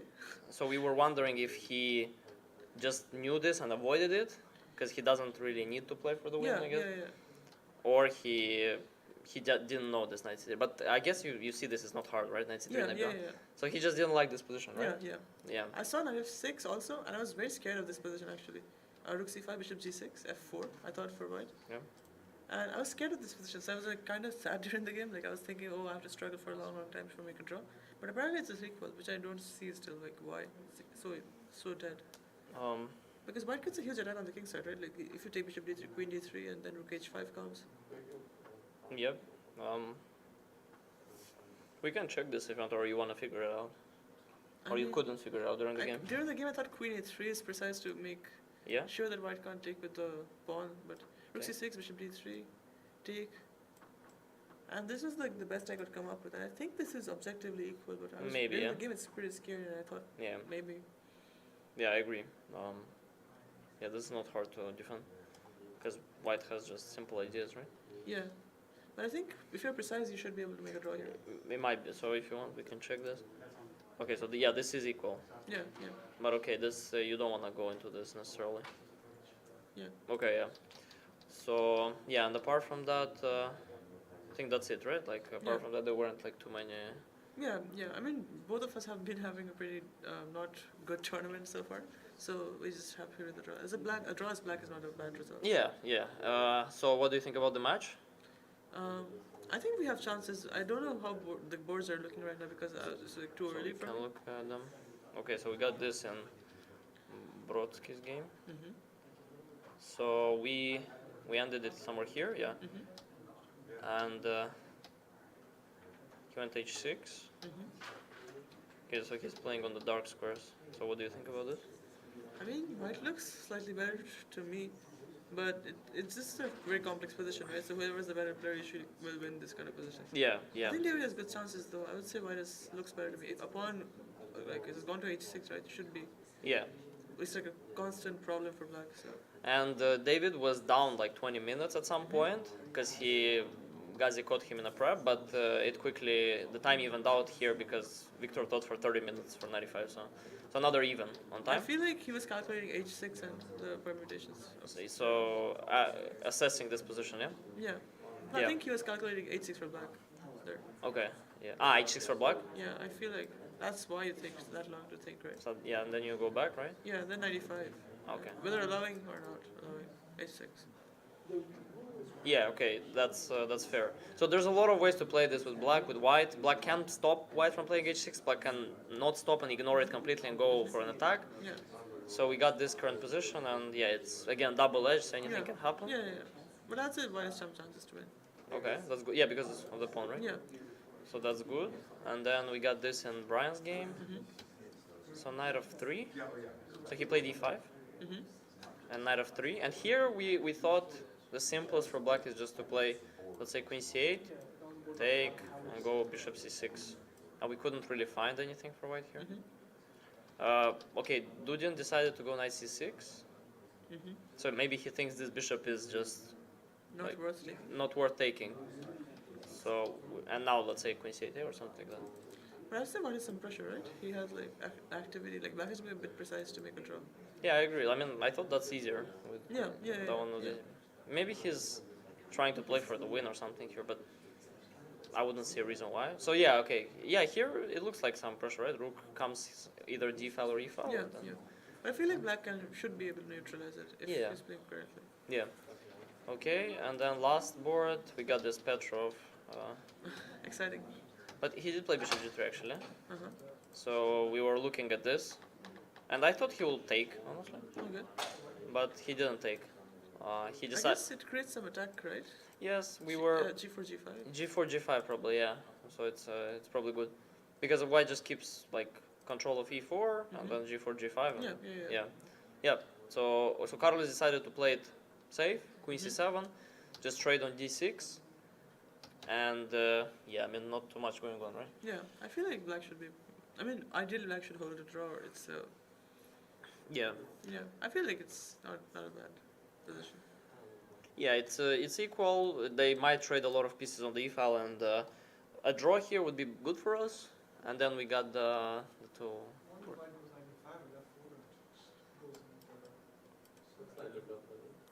It's slightly better, but I would say it's holdable. Like one of those positions. You go rook e7, rook e8, and I don't see white doing much. Do you go for? You will, yeah. Rook e8. Also, Yeah. Yeah. queen b4 here. Yeah. But my point is that, like, you think it's just easy to equalize, easy to make a draw from black, or it's still like. I see no progress for white. Like it's one of those positions. Here, You just yeah. like you just like wait and wait. Yeah. I guess for 97 and F6 example. Yeah. If you go too far with g4 and stuff. g4 we can always stop, right? I mean, Okay. yeah, I don't have good experiences with stopping g4.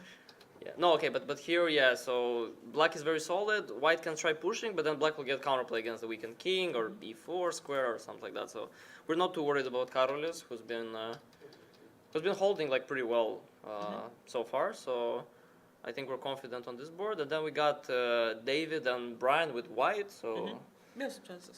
some chances, yeah, to win this match. Yeah. Okay, thanks Gustav for coming, thank you. and good luck. Good luck. We're taking a break. We can take a break. Yeah, let's take a break. Let me just. Just looking at. Thank you.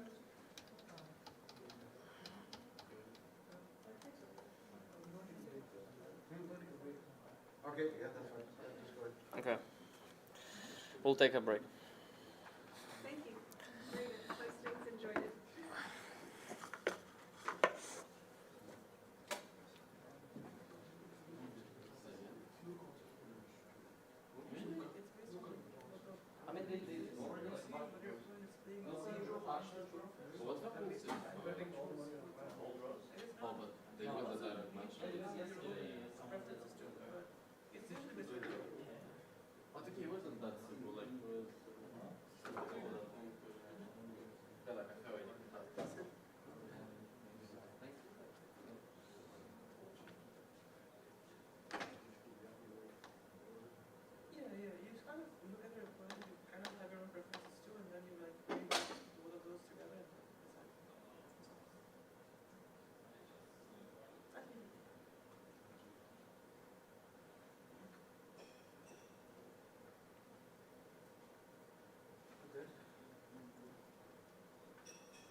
No, they're just taking a break from commentating. The third and fourth boards on the Webster match were both draws, so it's just the first two boards that are going to decide the champion.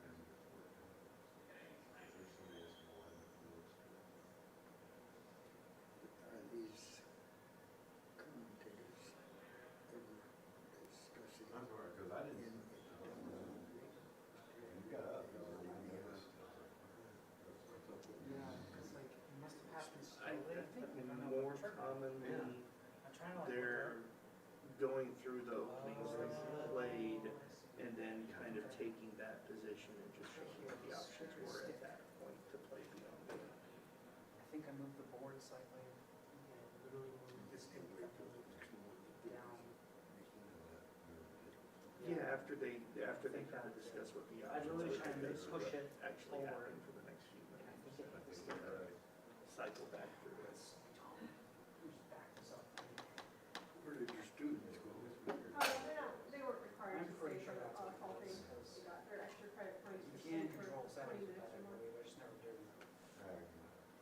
They filled that, I think they got Yeah. something out of it, so, they're chess beginners, but.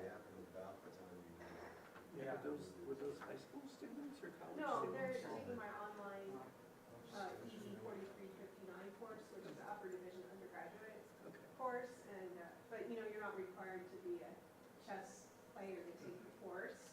So, and during the course, you learn how to play at a basic level, but you're also, in that course, you have a choice of either writing a semester-long paper about developing chess at an institution or critiquing a program already that's in place, or you can write about issues in chess, like women in chess, racism in chess, with the idea that the issues in chess also are reflected in the real world and vice versa. So, it's a course for interdisciplinary studies education credit, so it's not just about chess, although they do learn how to play at a basic level. Okay. Are you in, you're a photographer? Photographer, Yeah. Are you looking for the tournament hall? Yes. Oh, I can walk you over there. Okay. Sure. I'm James, by the way. James, Oh, nice hi, to meet Steve. you. Oh, yeah, maybe Steve, do you want me to walk over, or he's with Either way, communications? I mean, are you eating or anything? I'm gonna go grab some food after I walk him over there. Well, I can go. Okay. I'm not done. Steve's actually with UTD Communications, so he could probably give you the inside scoop on everything. Cool. What outlet are you with? I'm at the school. Oh, okay. Yeah, he's the one who's shooting photos for us. Okay. So Yeah. you know each other. I thought he was like with a different news outlet. Well, okay.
The award ceremony will be, Oh, the okay. program says it's at 2:30. But it might be earlier, whenever the might. games finish, right? Yeah, hopefully they won't, they would, I mean, if everything ends super early, I don't know that, I mean, they might delay it a little bit. I have no idea. I mean, like, I would say Tim Steiner, I haven't seen Jim all morning, Jim Stallings, so I would Yeah, and guess, Tim's in the match room, so. well, I would guess that, Tim would be the one to make that call, one way or another. So, you know, we'll find out, right? Yeah, Like, if the game's finished, I would quickly ask Tim, hey, is there a change in the award ceremony time, or, you know, because you want your photographer to come back for that, right? Um, Yeah, Jim wasn't up here very long yesterday either. Mhm. I don't know if he, He's been having some health problems, from what I understand, so, yeah, I hope it will be okay, but, it was kind of funny, he emailed that update from off campus last night. oh, really? And I had to write him back, he's like, no. It's already over, we got another half point. Mhm. Yeah. Hey, you're really good at being careful about your, you know, like noticing the board yesterday. Hey. So, you know. soon. A Rich lot of stuck it his is head in the just, room and then he disappears. a lot of it's just like, at core, I'm a copy editor and I Mhm. can't turn that part of my brain on. No, but that's good. Even if I'm like not really supposed to be editing something. Mhm. It's like, Well, I that guess- just runs on its own no Right. matter what. No, I didn't see his update because it probably went to the important people, like you said, so I don't even know what he read. So it was like, it Did was, he say we only had one half point and then we actually ended up with two different half points? what it was is that at 7:20, Mhm. he wrote an update based on the tracking. Oh, okay. But there were actually other games that had finished at that time. Yeah, and by Because of the 10-minute time, delay, right. and at that time, he was basically saying, he actually does say, David should hold this for a relatively simple draw. Oh, It's like, no, yeah, wow. that's not what happened. Yeah, oh no, and that went to like the president and everyone? Yeah. Oh, gosh. Wow. It tracks. Yeah, I mean, I don't know when Jim will retire, but it might be sooner rather than later, you know? I don't know, but it was funny. Well, I mean, yeah, but I didn't I mean, know like, the normal dial is that very he was slow. as old as my Yeah. parents almost. And They are so very I said yesterday, so precise. he's, Slow I dial. mean, he's 77, That's it. whatever it may be at this Yeah, point, that's then. probably turning 78 sometime this year. Yeah, I'm just gonna I just put that remember back up it was properly, 1946. just I get don't know off what the month. slide. Yeah, so no, that's definitely retirement age, right? I Well, mean, and the other Yeah. thing is, you do wonder how it affects your state of mind. mhm. Yeah, now we know. You know, Rod just Do not touch died, the knob. Louise just Do not touch died. The knob, don't touch the knob while you have a Those are selected, people he like, worked with for years. effect. Yeah, and And it's like, younger than him, for that matter. well, Yeah, yeah, I mean, nothing- Rod no big deal. definitely had a wide margin Well, too. So. Louise was actually younger than Roddy. Roddy was 1954, Louise was 1956. So they were both Sorry. in their 60s, right? And Jim was like more than 10 years older. So you do wonder if that Yeah. makes you think about what you want to devote your finite time to. You know? Exactly, you know. You know, the funny one, the Well, that's a chest good coach question. wanted to fix that. I had been thinking about that. I just, It would look nice. my son recommended Or like, we just I'll one call it button Last up. Policeman. And then I Yeah, saw they're it all right down, crazy. like, oh, there we go. There you go. Was there's Oh, a yeah, okay. These are what huge I- asteroid comet like thing headed toward Earth. I guess somebody eventually said. So what do you do? Do you stick with your dog, or do you do a Yeah, I bike was list, or thinking do that you too. go ride in the So streets? no And one it ever follows wanted this to- policeman, this detective, Somebody must have said something. as he's trying to solve a case that looks like it, Yeah. they're calling it I mean, hanger. 'cause it wasn't because hard. Lots of people are Still not hanging hard to- themselves in desperation. You know, it's not But hard he to thinks get it's a like murder that single rather one than something. part of the cult So problem. he investigates it. But you know, he'll go to like the corner, and corners, and different corners, this old corner has gone on her bucket list, right? So, you know, it's like, it really kind of made you think about what would you do if you knew everything was ending in 6 months? And if you're 77 or 78, Thought it should be. then you know you might only have less than 10 years. It's the same increasingly question. realistic. Yeah, Yeah. it's the Or same like in question, the what do finals, I want to do for my remaining time? the games end early, Yeah, because I know, like, I mean, bucket list is certainly a reaction, If the right? tournament gets over, they have. yeah, and it's like, and everybody, you know, is dealing with their own set of variables and knowledge, trying to predict that, right? It's like, you know what health conditions you have, you know how emergent they may or may not be, but you You know how also, your parents' like, health is, right, which is and a big indicator for you, because that's gonna be yeah, the and it's closest. like, my parents are 79, and they have not, until relatively recently, they hadn't had anything that I would describe as a major health issue, and even then, So that gives you hope that you yeah, may get that without a major It issue. doesn't affect the but at stadium. the same time, it's like, I've had health issues that don't have anything to do with, you know, genetics or, so, yeah, it's like, trying to guess at it doesn't necessarily accomplish a lot.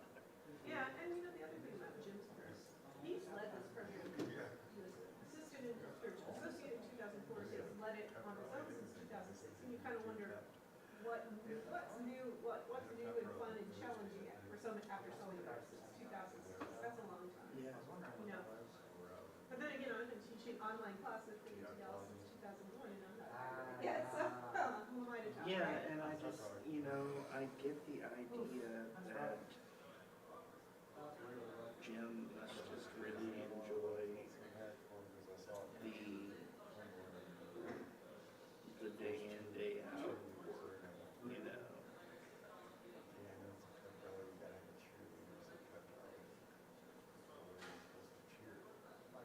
He must enjoy maintaining the social connections he has to, you know, all of this stuff.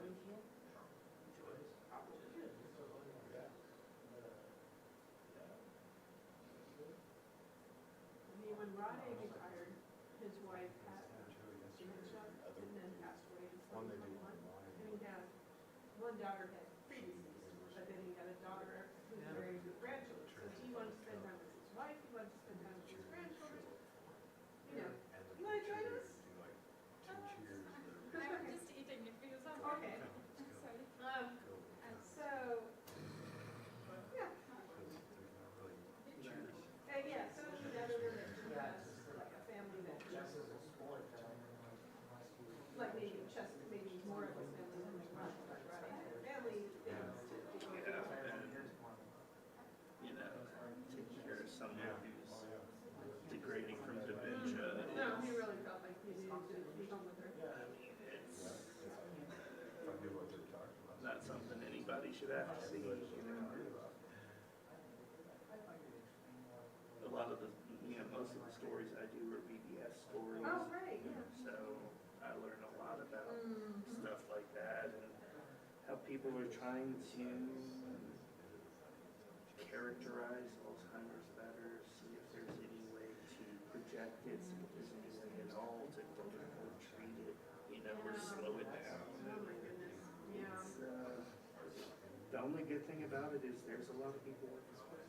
That's right. There's a lot of money going into it. Yeah. As there should be. It's really, really rough way to end.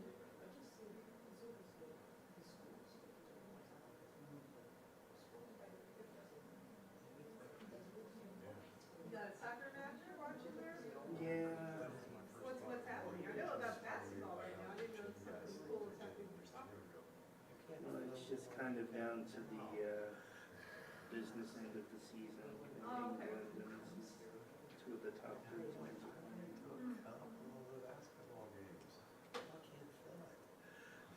And like I said yesterday, this is the stuff that actually gunks up my brain. Oh, right. So soccer's your favorite sport? Yeah. Okay.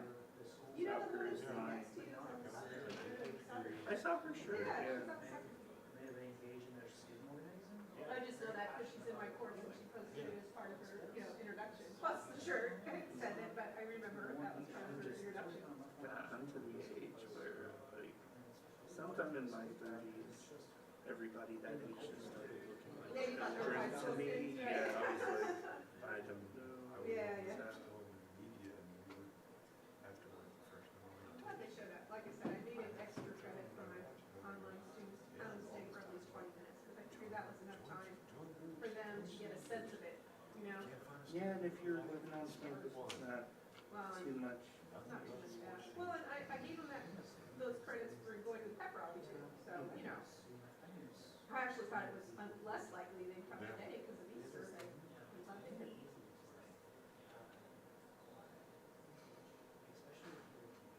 That's how to good hit at the end of the day. We get up here With- 2 or 3 times a week, they have to for classes. Julio Oh, okay. talking about the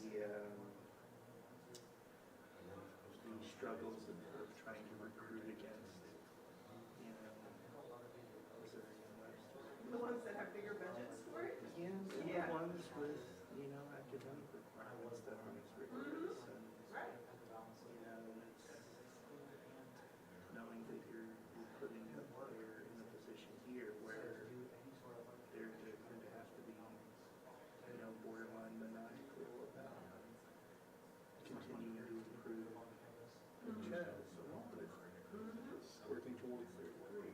Right. And if they're just gonna be a professional chess player, Then, why yeah, would they go to a school which is gonna be so academically rigorous? Because it distracts from your chess. So it just, it narrows your recruiting pool in a way that you can't really detect, because there's no Right. easy way to know which people are which besides their own self-descriptions. Mhm. And even though it's not necessarily accurate, somebody may get you to think that they're cut out for it, and just, Yep. One of the top streamers in the world gave Allison a try, and now he's just a professional chess streamer. His name is Eric Hansen. He was a student here, grandmaster. Now he's one of 2 chess bras. If you look up chess bra, BRAH, from Canada. It's one of the top chess streamers in the world. So I'm sure he's actually making you can, yeah, you more can money, definitely make. not having a degree, than he might have if he just gone the more traditional route. You know? Okay, that means there's just one computer, we don't have to look for the files. Yeah. Oh, yeah, I'm sure it is. Chess is like any other competition to a degree. It's like what percentage of people can make enough money of it in whatever way that Right. that is what they can do primarily. Yeah, I mean, there's very few that are gonna make a living only from playing chess, but there's quite a few more that can make it as streamers, teachers, educators, yeah. commentators. Yes, there's definitely a bigger market there.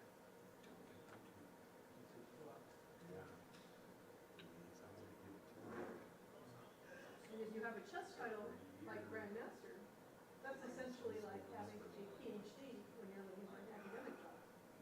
If you have grandmaster during your name, you're more likely to get chess students, to become a streamer. Like, it opens a lot of doors in the chess world. And some of these people have had that PhD equivalent since they were 16 or 17. Right.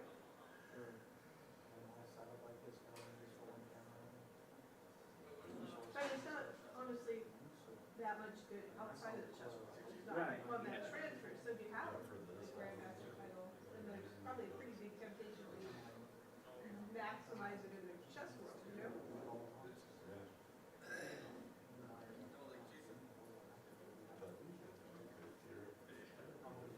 Is there a restroom? Sorry? Restroom. Yeah, if you go out and around the corner, like a long way, there's a You're restroom. welcome to start. I'll join. Or people. Sure, sure. So I know right when y'all went offline, the 4th board in the Webster matches is draw. Oh, yeah, yeah. So, we have them. Fourth board and Webster. Haven't seen if anything Well, maybe else you should bring them changed. up to talk about their We games. can actually. You know, you're here, Who wants to volunteer right? first? You could both, they could both come up, right? Board 3 first. I'm eating, so he's That gonna is- in a few minutes. Okay, okay. He has to mentally prepare.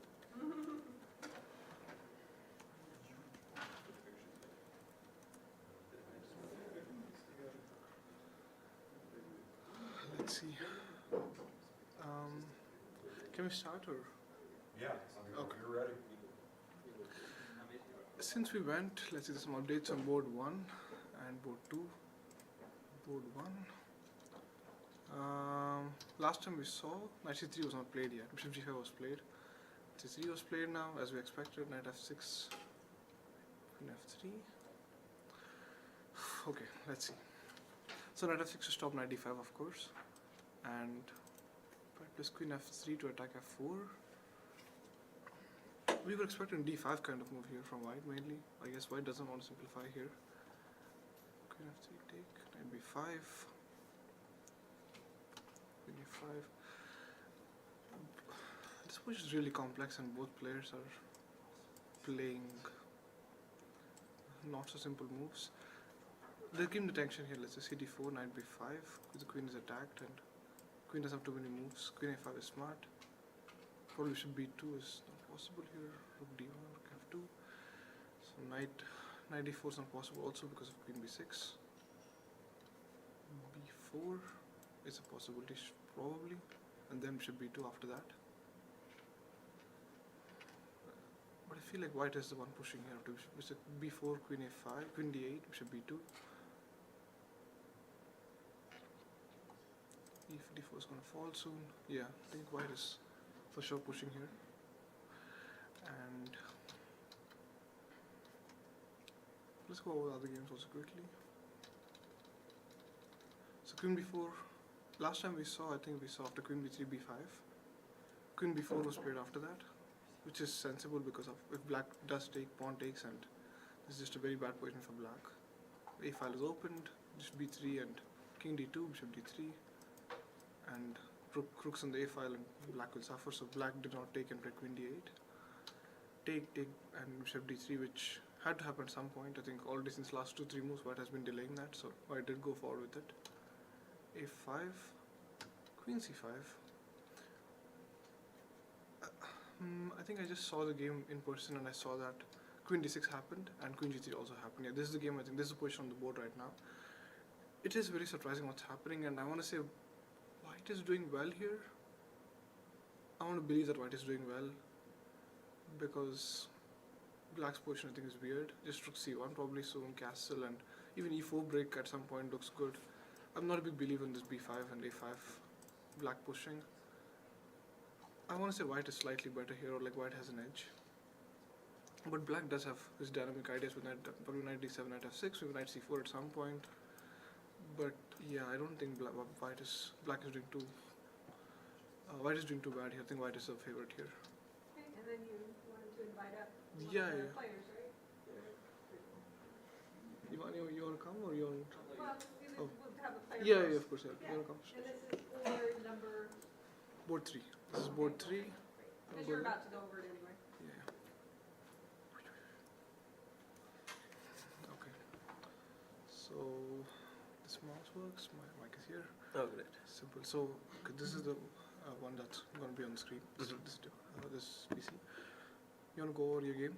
Yeah, so I was playing Harsha today, and obviously going into the round I was trying to play something like solid and not get too crazy because I'm playing white, so I wanted to try to get a position where I can play for 2 results, and he played the only line which I had not checked, so that was a great start. He doesn't play Sveshnikov normally, right? Or does he? He does, but with this move order. And then I was probably going to go something like this or try to deviate somehow. Got it, yeah. So he went with this very forcing move order of going 2 knights and kind of inviting me to take on c6. And like obviously this remains to be a very trendy line. Yeah, trendy and theoretical battle, and if you did not check it recently, then it becomes very hard to play it over. Like you can't really freestyle this because I think there is like some piece sack line in like rook b8 and then not here. I think rook b8 bit later, but yeah. I think queen c7. Then rook b8, I think. f4, rook b8, and at some point like bishop d3, c4, and black just goes bishop e7 and gives up this piece. I think I remember seeing Harsha play this for Arjun at some point. Yeah. They had the same line where I think, let's go back a bit, knight c6. I think they played bishop b7 line, yeah. and it was quick draw, I think. Yeah. So like my thought process of why he won't play this, because I thought that like he's playing black, so he would usually try to and like since the situation was that 2-2 is good enough for them, like is still good enough for them to win. I thought that he would try to play something solid, and this line obviously is Risky overall, yeah. very chaotic, but it's actually very smart by him now that I think about it in hindsight. But I refrained from doing that, so I went knight b5, which gives black some like few extra options like bishop c5 and bishop b4, obviously. But he went for d6, and we just transposed to. Actually, the benefit of this move order, I would say, is that if you start with this line. The knight d5 lines. Yeah, exactly. So take knight c3 e5. The knight d5 line, which is like a huge line by itself and was very trendy, played by Carlsen and stuff, is not possible at all. Yeah. So we went here, and now we just transpose. Yes. And around this time, I saw that our board for Luca had already played this line with black, and he played 97, right? takes, and okay, So usually. 97, yeah. So just to say before that, I usually always played c4 when I was like a few years back, and my point was that after b4 I go knight c2, and let's say a5 I go h4, and white's idea is to go g3, bishop h3, king f1, king g2. Okay. It's very interesting idea, but I knew that I have games in the database, so I was like, okay, I have to play something which That's I have. why I think you also spent some time here, right? Yeah, I'm pretty sure I thought for at least a few minutes. Actually, I did not, because I already knew that he's going to check it. Got it, okay. Yeah. So I went c3, and I was hoping that he doesn't go knight e7, which is what our board 4 did. Board 4 did, yeah. And they were also playing a bit faster than you guys. Yeah, because it seems like if you don't know it, then I mean, at least visually it seems that black is going to get some break, and the pawns can be a bit dangerous. But castles, knight c2, so white wants to go a4. And let's say, did you how much theory did you know after c3? Like, were you playing on the board already? Or? No, I mean, I obviously I obviously knew some I mean, I knew most of the ideas and stuff. Okay. So it wasn't like it wasn't as if this was totally new for me. I mean, I obviously have played this and seen this plenty of times, and I knew that like if black makes I think, I'm not sure, but if bishop e7 or bishop, I think bishop e7 or bishop g5, one of the moves, then white goes a4, takes, and then rook b8, he puts his rook back to a2, puts his bishop on c4, and tries to. Yeah, I'm seeing that question, yeah. He goes rook b8 to stop a4 because he puts pressure on the b2 pawn. And now I was contemplating whether or not I should start with h4 or go g3. Because h4 he cannot take because I have queen to h5, and the pawn on h7 is very weak. Yeah, I was also wondering the same thing because I don't play this line from either colors. But as far as I see it, that in the game you played g3, h4, right? Yeah. And you allowed bishop g5 and bishop h6. Correct. Which I thought in this line that you don't allow, and you want That's to stop true. that. Yeah. Actually, it's probably more precise to start with h4. The thing with h4 is that what I thought he would do is go g6, bishop g7, and try to go for f5. But his king also gets weak, so it becomes complicated. So I guess that this could have been something I could have played. I went g3 here, and I played bishop h3, and it's kind of a short game to analyze. But and now I was looking at some other games. I saw Luca is already drawing, and the other games have chances. Yeah, so let's say before the match started, do you guys have any strategy of you both holding on board too? And I mean, obviously with white, obviously any board that you have white on, you want to push. But looking at the other circumstances, and I was also not in the best physical shape. I was not feeling like throughout the event I was quite sick. So I thought that let's try to make a smart decision because our board 1 seemed to have a very good position, at least visually. So I thought that, and it's the only fun trick that I would like to show that I was calculating after the draw is that if you went bishop b7, I was thinking of going queen to h5 it's kind of a funny move. So let's say you try to make a move with black. What do you do? I'm looking at shade just to be sure, but maybe it's not a good. It doesn't Yeah, make sense. king h8, like say it's logical, right? Now I go bishop f5. And you start pushing the pawns. And I just go g4, g5, and it's not clear how black stops it or if he can stop it at all. Fair enough, yeah. So at knight e7 is the other logical move, right? Yeah, but knight f6 might be annoying right now. Or Knight f6 probably is also possible. King h8. Actually, what I saw was take, bishop f5. again, and then again d4 is coming. And the point is that you might think that g6, gf5 is winning, but I have ef5, bishop h1, and f6, Got it, yeah. and then queen g7 is I cannot stop. So this was the like I was not sure if I would do it, but I saw this like one line and I'm like, this seems interesting. I see. So, I- do you see any refutation from like any good move from black Well, to this? knight e7 seemed logical. I'm not sure. I only thought for this for a few minutes, and I thought that it's interesting for the least. Yeah, makes sense. Yeah, yeah. Maybe knight a5 could be strong, but I think that knight e7 is. I mean, black. Yeah. I mean, this line we just looked at 97. Let's say I was thinking maybe 97, take bishop f5, and here maybe some f6, and Yeah, but I'm just a pawn up, right? you are a pawn up. But I was like, maybe it's still fine for black. No, I don't know. I'm not very sure. Yeah, it's possible. I mean, Because of the long diagonal open up. I was would like, probably be happy here because I go rook g1, bishop e3, and long castle, and try to go g4, g5. fair, But yeah. it's still complicated, obviously. Yeah. But I would think that this should be good for white, Fair, at least with my knight on e3, because it kind of, jumps. It can protect some important squares, but it's still complicated. Yeah, yeah. What I thought was the most logical thing to happen during the game was bishop e6, and I was going to do something like queen d3, let's say. If queen d7, I would take and go knight e3.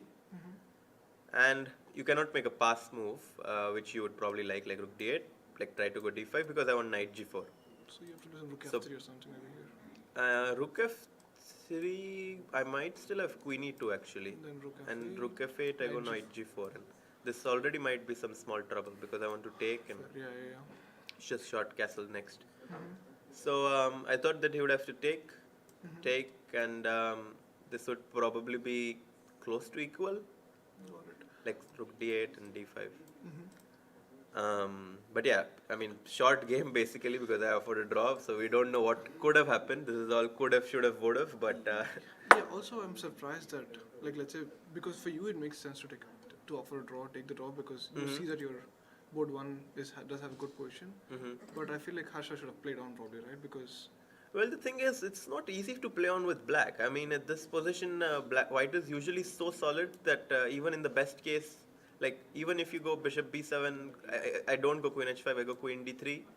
Like knight e7, I'll have knight b4, and like it's just white who usually is playing for two results because I go castle rook d1. So like him playing on, first of all, it's kind of a psychological thing as well because like when you reject a draw, you immediately play something which is more aggressive. got it, yeah. And I guess it could end up in my favor as well, but obviously I just think that this position is very solid Fair for enough, both yeah. sides. Let's quickly go board one also. Yeah, board sure. two quickly to see what's happening there.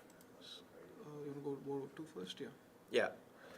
I don't know. I'm of a believer that white is slightly better here. Maybe it's not like better as in white has an edge, I think, because I don't believe in the b5 move or plan.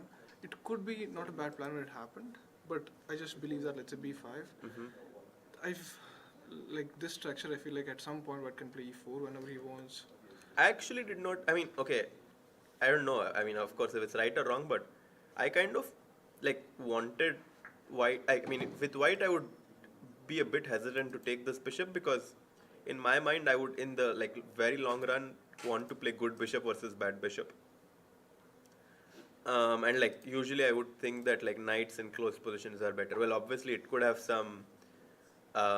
It could have some short-term thing that it accomplishes, but like just strategically speaking, it felt that white should keep the knight. But okay, he takes, which also allows you to develop your bishop on d3. Yeah. The reason I'm more concerned about is, let's say, next couple of moves which are sensible, just getting a piece out quickly. Mm-hmm. 97. Now, okay, black knights are actually well placed, maybe to go to c4 at some point. But I just believe like e4 very soon, and I feel like, I don't know, white is just doing very well there.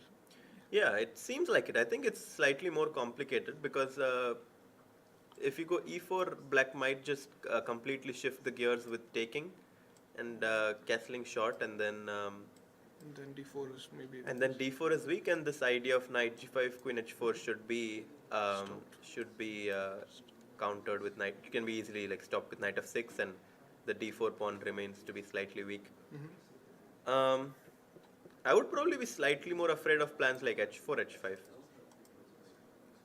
Like h4 trying to go Again h5. at f6 probably, right, after h4.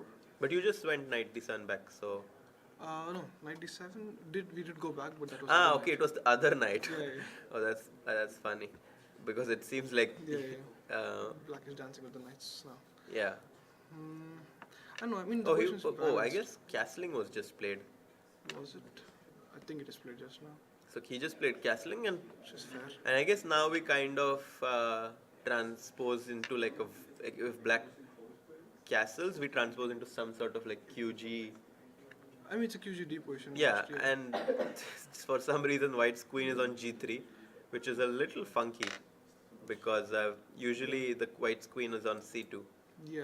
And I would think that is actually, in this specific instance, it might favor black because knight c4 and take, the b2 pawn might be a little loose. That is something concerning also, I think. Probably that's why I think white should play on rook e1, rook e2, and then try to play e4, support b2. Yeah. Something like that, I don't know. It's still a fight, and it's not a fight, it's not a boring fight at least. It's going to be like... I mean, I think with black you would probably be happy with the outcome because like in this position, it looked a little suspicious for black because you've already created some serious weaknesses, and in the following moves, it seems that black was able to somehow consolidate those weaknesses and cover up. So let's see how Let's go quite the way, progresses. I'd say, but we have some more time. This game is much more Wow. deciding. This game is. It's also going fast because Oparin is playing really fast. Yeah. So like he's putting pressure on the Oparin is pushing pressure on the clock, and in this time control, it's obviously a very good thing to do. So I myself have faced this knight e5, and I think Gawain Jones played this with me.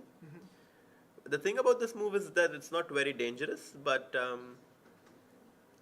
it's kind of fresh because you never usually see white going knight e5, right? Because black always wants to exchange this knight to this knight.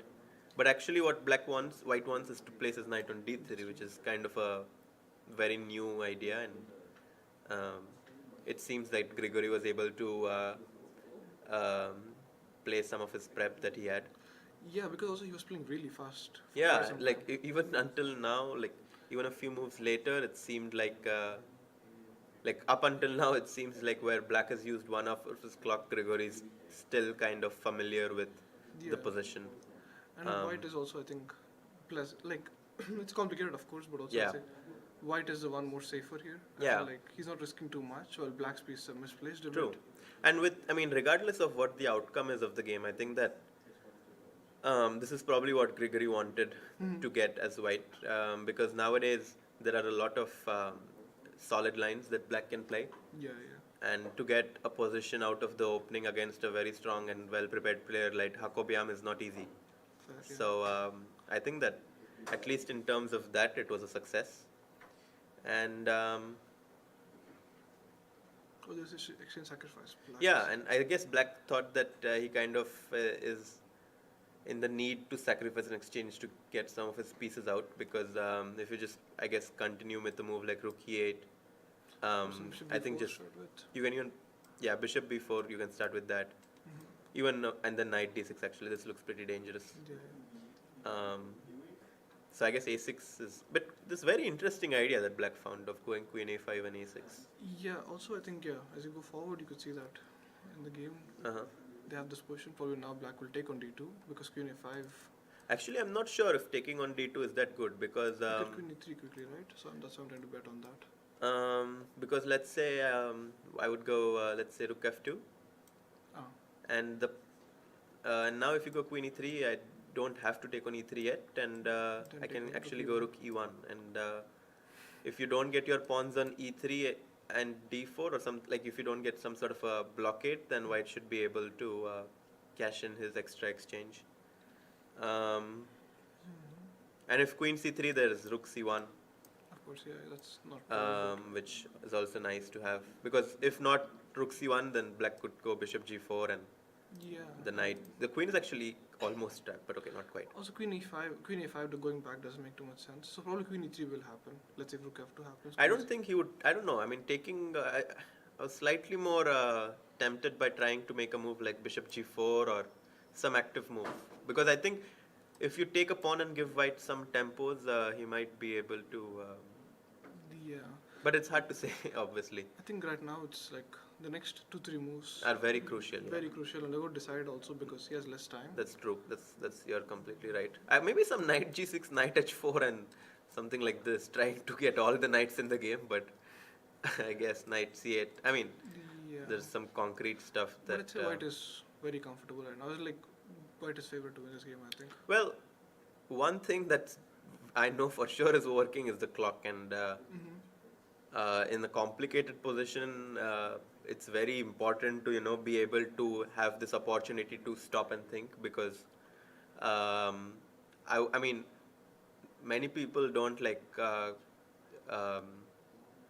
compare time with material value, but I think that like being up more than 30 minutes in a position like this is probably It's- equivalent to. It is huge, I think. Also, queen e2 quite- is just played. Oh, queen d2 is played. I think I'm actually happy to see this move. I mean, Yeah. because maybe I'm wrong, but from what I think, I just thought that like Yeah, I was thinking of this endgame. Let's say rook f2, you have to go queen e3, right? Then this queen e3 makes sense, I think, in this But why endgame. would you want to exchange queens? And let's say take, let's say bishop takes. And I was like, trying to assess this as position. I don't think it's that easy to understand. as Wait, far as I cannot take with the bishop. There's bishop h4. Then you have to go with the rook.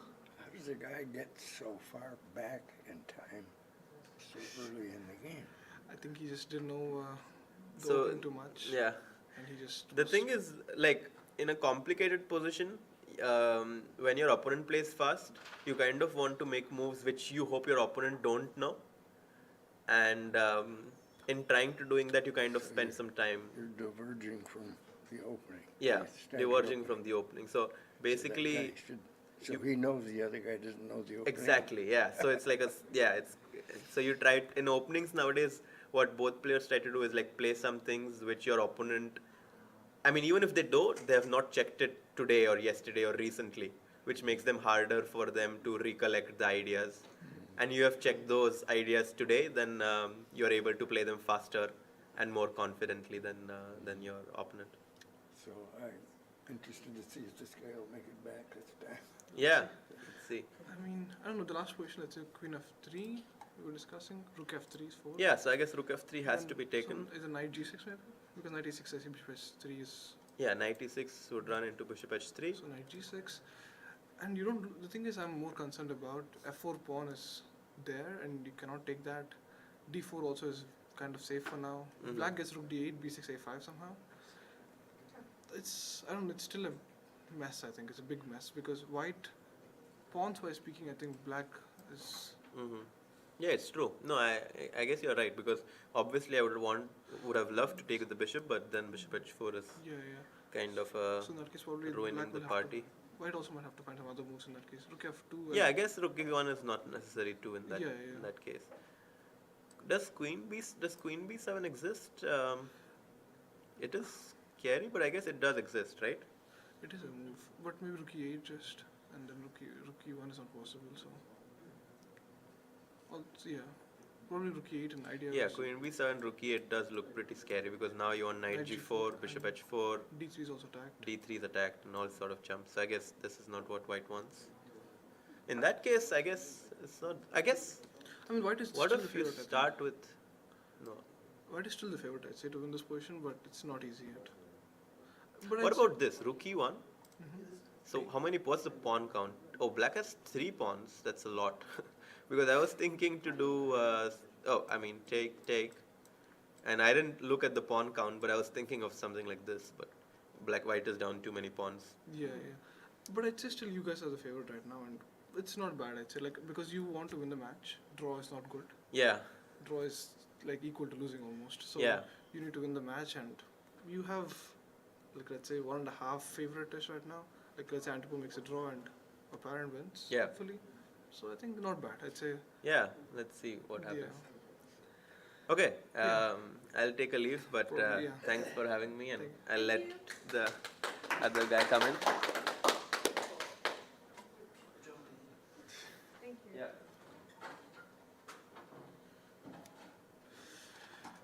We can also go with other games, I guess. Let's see.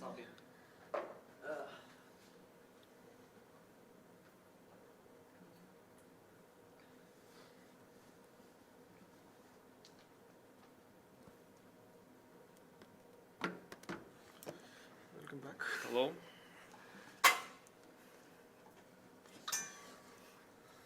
So where were we? I went over the games of.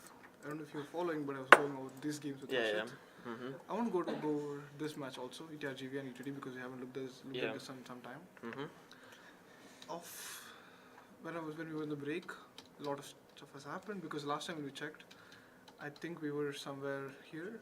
H4 was played, Bishop D3 was played. I Yep. think somewhere here. Mhm. Since then, white played H5, H6, which Yep. is sensible because I would play H4. I was happy to see that, like, first this bishop is exchanged, and Yep. then white got F4 break in. Here, okay, this position I saw E5, and I was quite happy for white at least. I was like, I don't know, I was expecting knight E4 to jump in soon, and knight E8 is defending well, but also stupid. Yeah. While all the squares are weak, I was expecting that white is gonna somehow be better. I mean, you have to look at. Yeah, he played before. Okay, that's what I want to suggest. Yeah. And bishop a4. This is exactly what I want to say. This is what happened, yeah. I didn't Yeah. see bishop a4 idea, and after bishop a4, again, So you need to trade the bishop. I mean, you don't need to trade necessarily, but you need to at least hint at this because black's dark squares are very weak, and this bishop is not doing anything. So before, first of all, you fight for dark squares, and secondly, you kind of at least pin this knight. You're not sure if you're gonna take, but also taking and going a4 is an idea. So that's but also, let's say d4 happened in the game. d4. Now you don't take. You don't take anymore, I feel like, because if you take, there's a chance of take some d5 at some point, and once it opens up, the king on g8 could be very weak. Yeah, So yeah. bishop c6 makes So bishop c6 is good because now this bishop is actually a really strong piece if he gets to d5, and I'm not sure this last. So that's I wasn't like completely sure about d5 because you weaken stuff. You do weaken stuff. I still believe that white is very solid here. So but you need to. Probably push g4, g5, but I don't know if maybe g4, f5.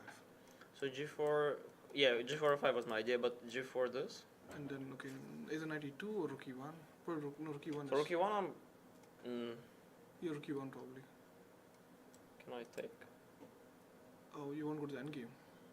Yeah, because then You could be actually fine there. then I get a4 in, and get de in, or I see what you're saying. Yeah. yeah, I don't know. I still believe that white is fine here. Maybe not g4 is too early, probably. yeah, maybe rook. Start with rook e1, but then okay. I want to play e2 actually, just as a prophylaxis, because I feel like a4 is going to happen at some point, and I like Yeah. to support my bishop knight on e4. Mhm. Let's say a4. Oh, knight e2 was played also. so I think. Yeah, he did play knight bd2. Okay. Yeah. Yeah, knight bd2 is a good move. So first of all, you protect e4. So now you're kind of threatening g4 5, because g4 5 is the main idea white has. You need to get to this king. There's no other ideas in this position. I mean, okay, one idea would be maybe to trade queens, and if black has d5, play positionally, but that's not really realistic. Realistically, white wants to go g4 5, open up the king, and play against it. And knight d2, it prepares g4 because now black doesn't have queen, at least queen b7 doesn't achieve anything, and also we're prepared against a4. a4 now is not an attack. So good Yeah, move. let's say a4 now. I think still Yeah. makes sense. Okay, now we can play g4, right? Or some rook move, let's say rook hf1 maybe, to prepare like the whole thing. Okay. I don't see how black can make progress on queen side, but Yeah. also don't believe in white making progress on king side. I think both players Well- are going to be very stuck very soon, like just stuck very soon. I mean, I was thinking b3. B3, A3, and okay, if I need to play Rook C1 probably soon. And I think white is solid. Rook Knight C3 maybe. Okay, maybe I don't go.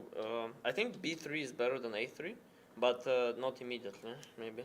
Yeah, and Also, this could go either way. I'd say this could yeah, really this go either is. I kind of like black here. I don't know why. I like the positional aspect for black. But at the same time, okay, this king is super weak. Like in end games, in middle game, every time it's weak. But positionally, black has some like bishop, and then yeah, some squares maybe. I think white has to be dynamic very soon. I need to probably Yeah. attack. So let's go to other game. Yeah, also. let's go to another game. So this is knight bd2 for now. Okay. Okay, so we got the draw here. And then, okay, this game is also important for us. So we left it here. It's good to put in out there. And black did not go for the bishop and went for the knight, which I'm not a big fan of. Yeah, I'm also not a fan of this. Because I feel like black should go knight b3 here Yep. and just take, and then let's say some, I don't know, some queen c8. Yeah, move. queen c8, bishop c6. As we saw before, I feel like black is doing very well. Even here, it's not. I think black here black is still very fine, but I think getting a bishop is more important. Yeah, I mean, because he was afraid of the knight on e5, but I think, like, without the bishop on b3, the knight on e5 in and of itself is not doing too much. Fair. So, and here you're not trading all the pieces, because there you're kind of forcing white to take on c6, because otherwise I have the bishop here. Here you're not forced, and the bishop on b3, it's always attacking. But I'd say probably Duden had a plan, which because his plan was to go queen b8, exchange the queens, and Yeah. Brian did not take it. He spent some time also here, which is fair because I think endgames are just better for black Yeah. than white. Well, yeah. Because take bishop c6 probably castle. It's just that queen side pawn's going to be pushed soon, and white doesn't have anything on the king side. So so let's say if I go here. So take Yeah. bishop c6 Yeah. and just castle probably. So if you, I don't know, like I think this is better for white, no? My king is closer to the queen side. Probably actually castle is not a good. So move. but if you don't castle, okay, that's maybe go here. Am I not scared of bishop g7? Rook G. And it's fine. I guess it is fine. Yeah, I don't So know. this is probably okay for black. But yeah, of course, like he kind of wants to play for the win. So queen e2 keeps life in the position. I don't know. Here black came with a very interesting plan. Interesting for sure. Good or not, we'll see. So rook a7. Rook a7, and I was so I thought rook a7, and I thought the plan of rook a7 was to support d7 while castling, which it is doing. Yeah. But after rook e1, he doesn't castle, and he plays a5, bishop e3. He goes rook b7. He's saying I want to use the rook attack in the attack. And I want to say that rook on b7 and queen on b8, and somehow it works. It And looks good. It's actually, I like it. yeah, and I mean, but mainly it's defensive purposes because you need to kind of defend. Because let's say here, if you just start pushing a5, you might get in trouble. Like d7 is super weak now. yeah, you could see some sacrifices also. Let's say take and knight d5 maybe. No, but then a4 comes in. Probably you can take on d5. Just take everything, right? This also I thought was interesting. And just take on b5 Yeah. and compensation. Not Unless a4 a3. Yeah. really. No, I was but thinking maybe here let's say take on d7 first, yeah. I'll take on d7 first. because now you want to take with the knight, right? Now I can take on here, take on knight b5 maybe, But the Oh. knight on d7 is good, no? or bishop b6 also maybe is an option here. Bishop g5 check. I see. So that's why king b1 you should have played. Like king b1 should have been played. There's a joke. So when I just started playing chess, so they teach you that when you long castle, you should long castle and then eventually play king b1. Let's say here, I would have probably just played king b1 here, and I got this from my coach Boris Itkis. So he told me a joke once. Basically, Bologan Victor, who is like one of like the greatest player Moldova's ever had in chess, he was always like castling long in the Sicilian, and then he was playing king b1. And basically, my coach told me that he went king b1 so many times that FIDE allowed him to castle immediately with the king on b1, you know. So, and okay, the joke was done obviously to make me understand how important it is to go king b1, and I think it achieved its purpose because let's like here, king b1. It's I think bishop A d5 must. e5 was premature in this game. Wait, it's what premature? I Yeah, think so. slightly. Yeah. Um, I don't know. Right now, the position we have on the board with rook on b7, I like black still. Can Yeah, I still like happen black also. because black is defended. Yeah.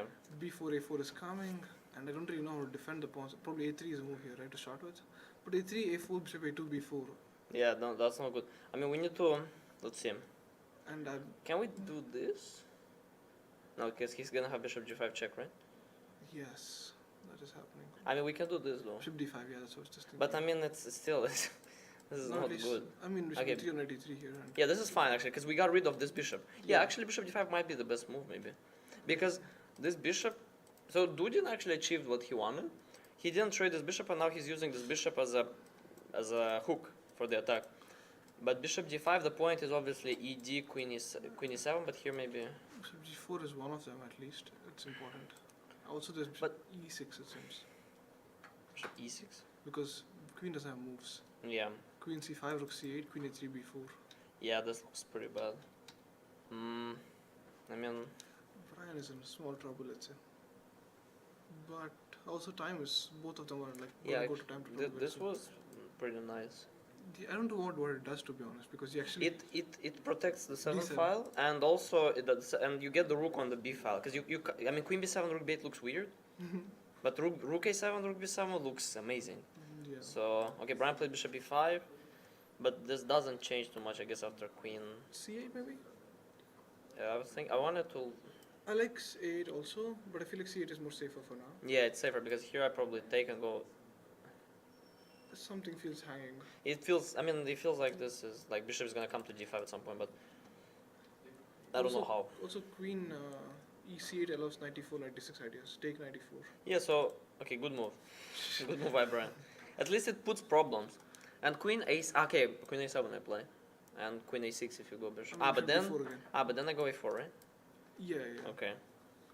I think queen Yeah. C8 probably is the best move here. I mean, it might be a because- draw also. It might end up in a draw. Just repeat. Yeah. I don't think they mind a draw, to be honest. But also bishop c5. I have bishop c5.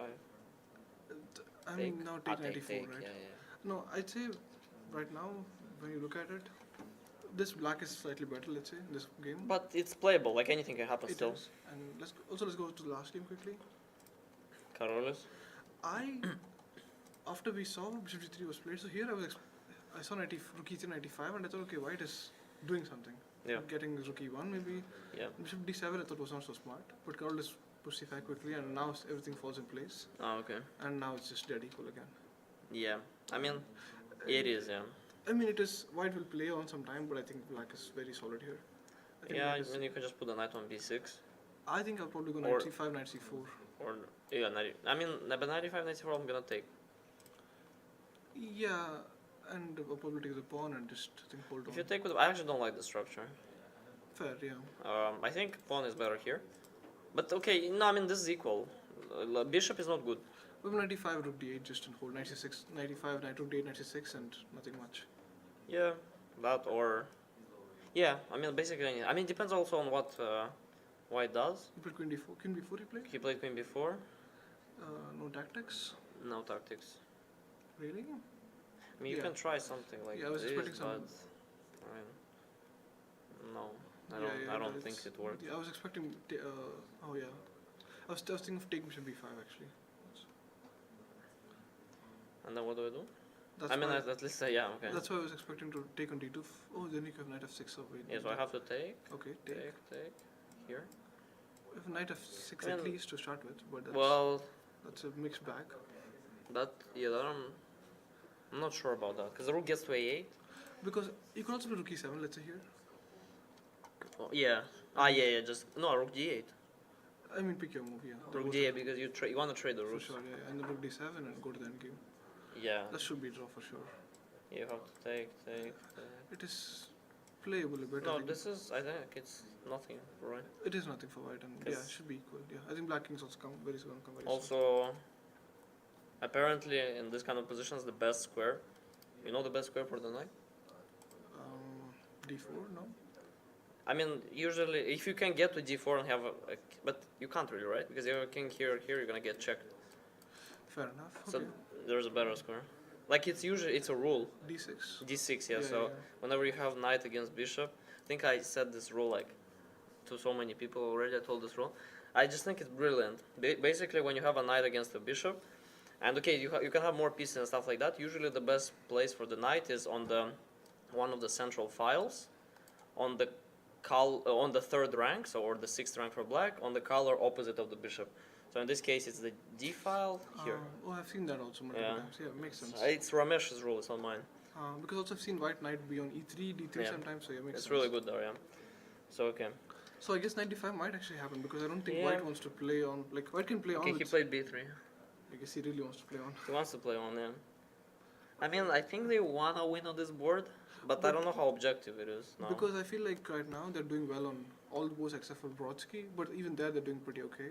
Yeah. So I think it's usually is not looking too good so far. Well, yeah, but anything can happen on all boards. Indy can have on all the boards, and we need to win 3-1. Yeah. So we have we have half a point reserve extra, so it's fine. It's looking good. Okay. So let's see.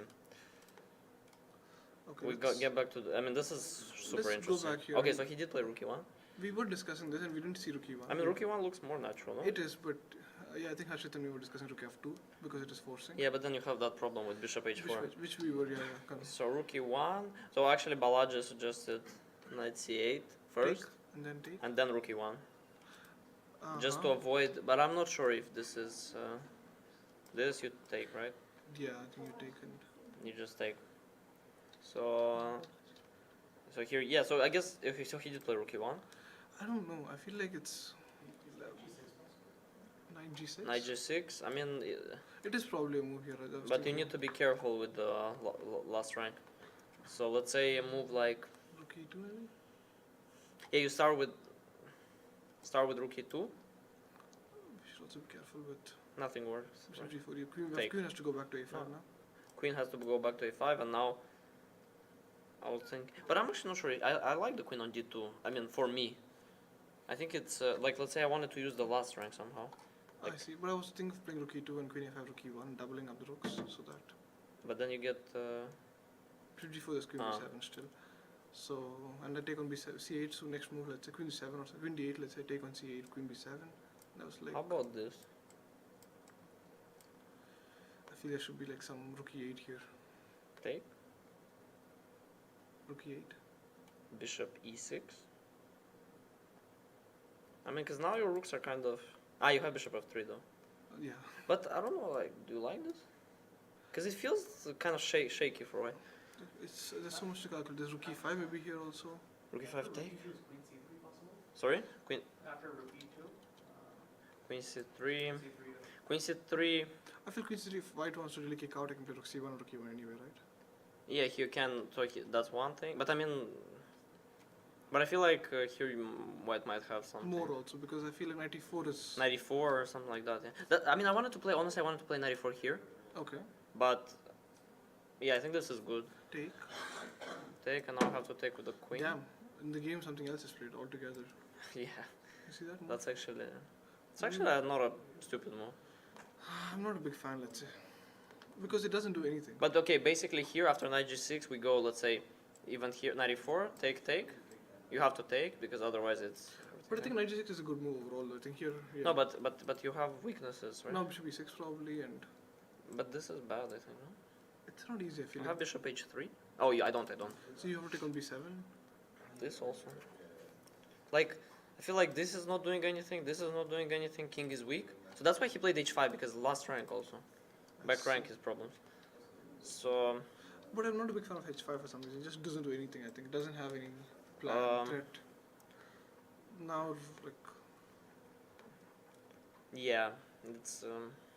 Oh wait. Also is he PC losing a piece somehow? Rook e2 here and Queen a5, Rook e5. So let's say I go Let's say then I go Rook c1, Okay, Queen again. bishop g4. Okay, then I take on c8. Let's say first, or like here whenever. Yeah. So take. Rook takes and then Rook c1, Queen a5, Rook e5. That looks like. Either missing something which could happen very well because it's a very complex. I mean, this position. doesn't do anything. Yeah, I think this might be. Wait, let's see. So let's say just to be safe, we start with this. Yeah, yeah. We start with this. We go rook e2, Queen e3 is not enough. Yeah, and queen a5 looks, Queen e5, rook e5. that looks actually lost directly pretty much. Queen d8. There's nothing here. Yeah, rook d5 is Okay, coming so that's a directly over. blunder, I think. Is it losing? We go here. Oh, it is losing, yeah. I think Aram blundered. So h5 is a... Yeah, and he took knight c8, okay. I mean, Nice yeah, c8. Aparin is not gonna miss this kind of... It is also not, I think, very hard also, I feel like. It's fairly easy to see this. Wow. Because you're always looking at rook e2 moves, right? And rook Yeah. e2 is also played, so you see rook e5 plan at some point. Yeah, okay, that's... I mean, okay, he was down 30 minutes and position was already pretty bad, but this is unfortunate, yeah. Yeah, now we have all eyes on Antipov. Yeah, I think this is pretty safe to assume that there's 1-0 kind of Yeah, again, automatic here, yeah. I mean, now white is basically rook up. So rook e5, we win the bishop on g5 because rook c5 doesn't work. Mhm. Knight protects, and queen d8 would be the only real move, I guess. I mean, queen a2 you can start taking pawns, but that doesn't do anything. And here, So rook d5. just yes. any move, eh? Rook d5. Yes, Rook yeah. d5 wins. You're not in time. So yeah, this is yeah. Okay, he played queen c3, rook c1. Mhm. I think he And- probably also realized that he blundered. Yeah, this was a clear blunder h5, because tactical weakness on g5. Yeah, Yeah. black's position is very delicate right now, overall. So okay, so knight g6 was better because it protects against this rook e5. Yeah. Still, probably white does have a lot of pressure, but at least that's playable. Okay, so apparently this is equal. Knight, okay, knight to g6. Let's see. Bishop g4, right? The best move. Oh no, knight g6. Oh wow, knight g6 is the best move, and it's equal. And knight e4 here, let's see. 94, yeah. Also, not the best move. Okay, take. Queen takes and gotta guess the right move. Bishop. We don't have a threat, to be honest, when you think Maybe about it. this. Really? Not sure, but because you get a lot of play, no? Yeah, this is complicated. I still like probably bishop g4 or bishop e6 then bishop g4. That's what I like. Bishop g6, knight c5, bishop g4 maybe. Okay, so we're guessing correctly. My point is that, okay, even if you get the b7 pawn, I feel the pawns on f4, d4 won't go anywhere, and black has... Yeah, the knight's strong on h4. Black will also go to h4, I was thinking of I same mean, thing. okay, but Probably taken at h4, yeah. okay, but then I have stuff, no? f3 is gonna come, unless you take off my queen. Yeah, okay. Actually, It's a f3 mess. f3 and bishop e3, right? Yeah. Wow. It's a messy But this position. is not easy to evaluate at all. At all, yeah. I'd say Yeah. white is still the easier to play position for sure, because... But it's hard, like when you have so little time. Mhm. Okay, yeah, this is what happened. He played queen d2. Okay, so he wants. Oh, we found at least like one idea for him. He wants rook e8. And then, okay, he wants to... But I think just rook d1. But I'll have rook d1, yeah, and then rook e5. So let's say I can start here with rook d1, I see. You're improving. and now you'll probably sack. I take with the queen. You take with the queen, that's right. Yeah, and then you take this. So Yes. queen e3 you take. Yeah. Yeah. So he moves, and you take. And Yeah. rook e8, rook e5. Or any move for Knight that. f4, what? Yeah. Queen f4, maybe. Knight f4, queen f4. Any good move, yeah. So we can't find any counterplay. Okay, let's move to the... Because now this game is winning for parent, so Antipov, a draw is enough. Yeah, so Antipov needs to draw now, which... It's possible, but I'd say Yeah, but Gledura is gonna play this. forever, and I think he's someone who's also good at this stuff, I feel like. Yeah. I mean, he was... Was he 27? No. I think he was 26, 70, 60. Yeah. But okay, he's very strong. Yeah. I remember he playing very well in European Championship. And maybe even Team Championship. Yeah, he played well, like when I played my first one in 2019 or 2018, he played really well. Wait, since the last time we saw, 1 second, I think I'm discussing this position with Harshit. Yeah. It is equal, it seems, but I feel like white is... Let's take all things again. I feel Yeah. like white is better here, at least that's what I think, because e4 is going to come, a4 also happened, which is also like... Mm-hmm. It is it's fair, but it's like it's not too much, but even this position, I'd say white has an edge. Yeah, I'd like to play this position with white. I mean, you go Okay, now our bishop is attacked, but we go against bishop c2. Rook b5. Rook, maybe he wants this. Oh yeah, he cannot take the pawn. But then I can take, right? And then I feel that is good for me. I'm not sure because your queen is kind of cut off from. I mean, let's say take bishop d3. You cannot play queen b6. That's what I'm saying, because I got queen d6 then. But now I don't know. Like let's say rook e8. Maybe rook a7.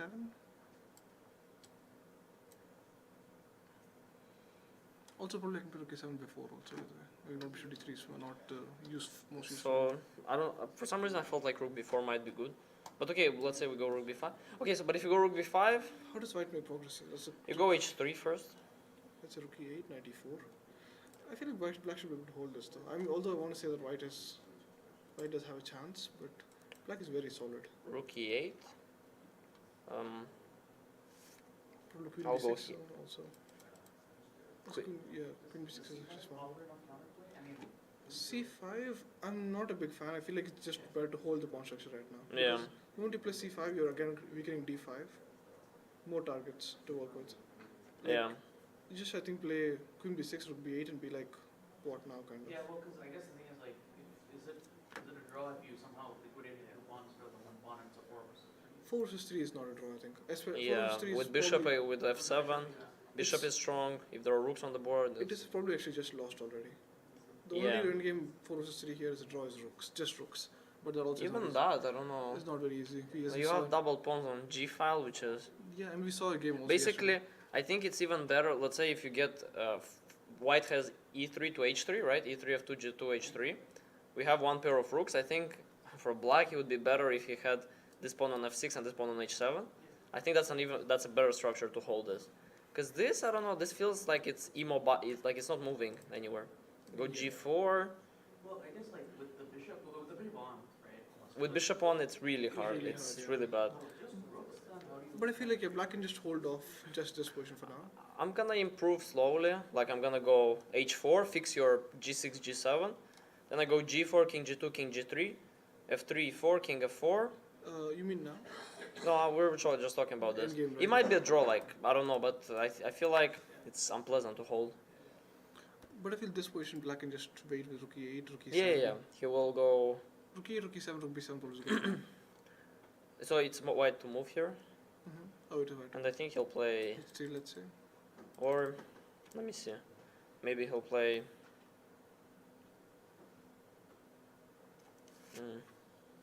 I like this kind of positions, but this is too little for Given white. time, they might repeat a little, right? Sorry? Given time, they might just... Yeah, This he, will make it repeat. he might repeat here once, yeah? Bishop d3. Mm-hmm. Okay, yeah, and then we'll get the same position. And I feel rook on b5 maybe is too balanced. Like maybe white should play bishop f1 here. but bishop f1, then I go queen b6, right? And Because- also I get this thing. Yeah, but based on what I see is that if you can, I don't mind exchanging b2 for a5. I think I don't mind. doing that. But this is important. I think you need to control the square. Because now let's say I go here. Queen d6. Okay, I go here. Yeah, now I have to find a good move. Queen g4 maybe and go d1. Queen g4. Looks ugly, but It looks like black can outplay white. white can blunder something here quickly.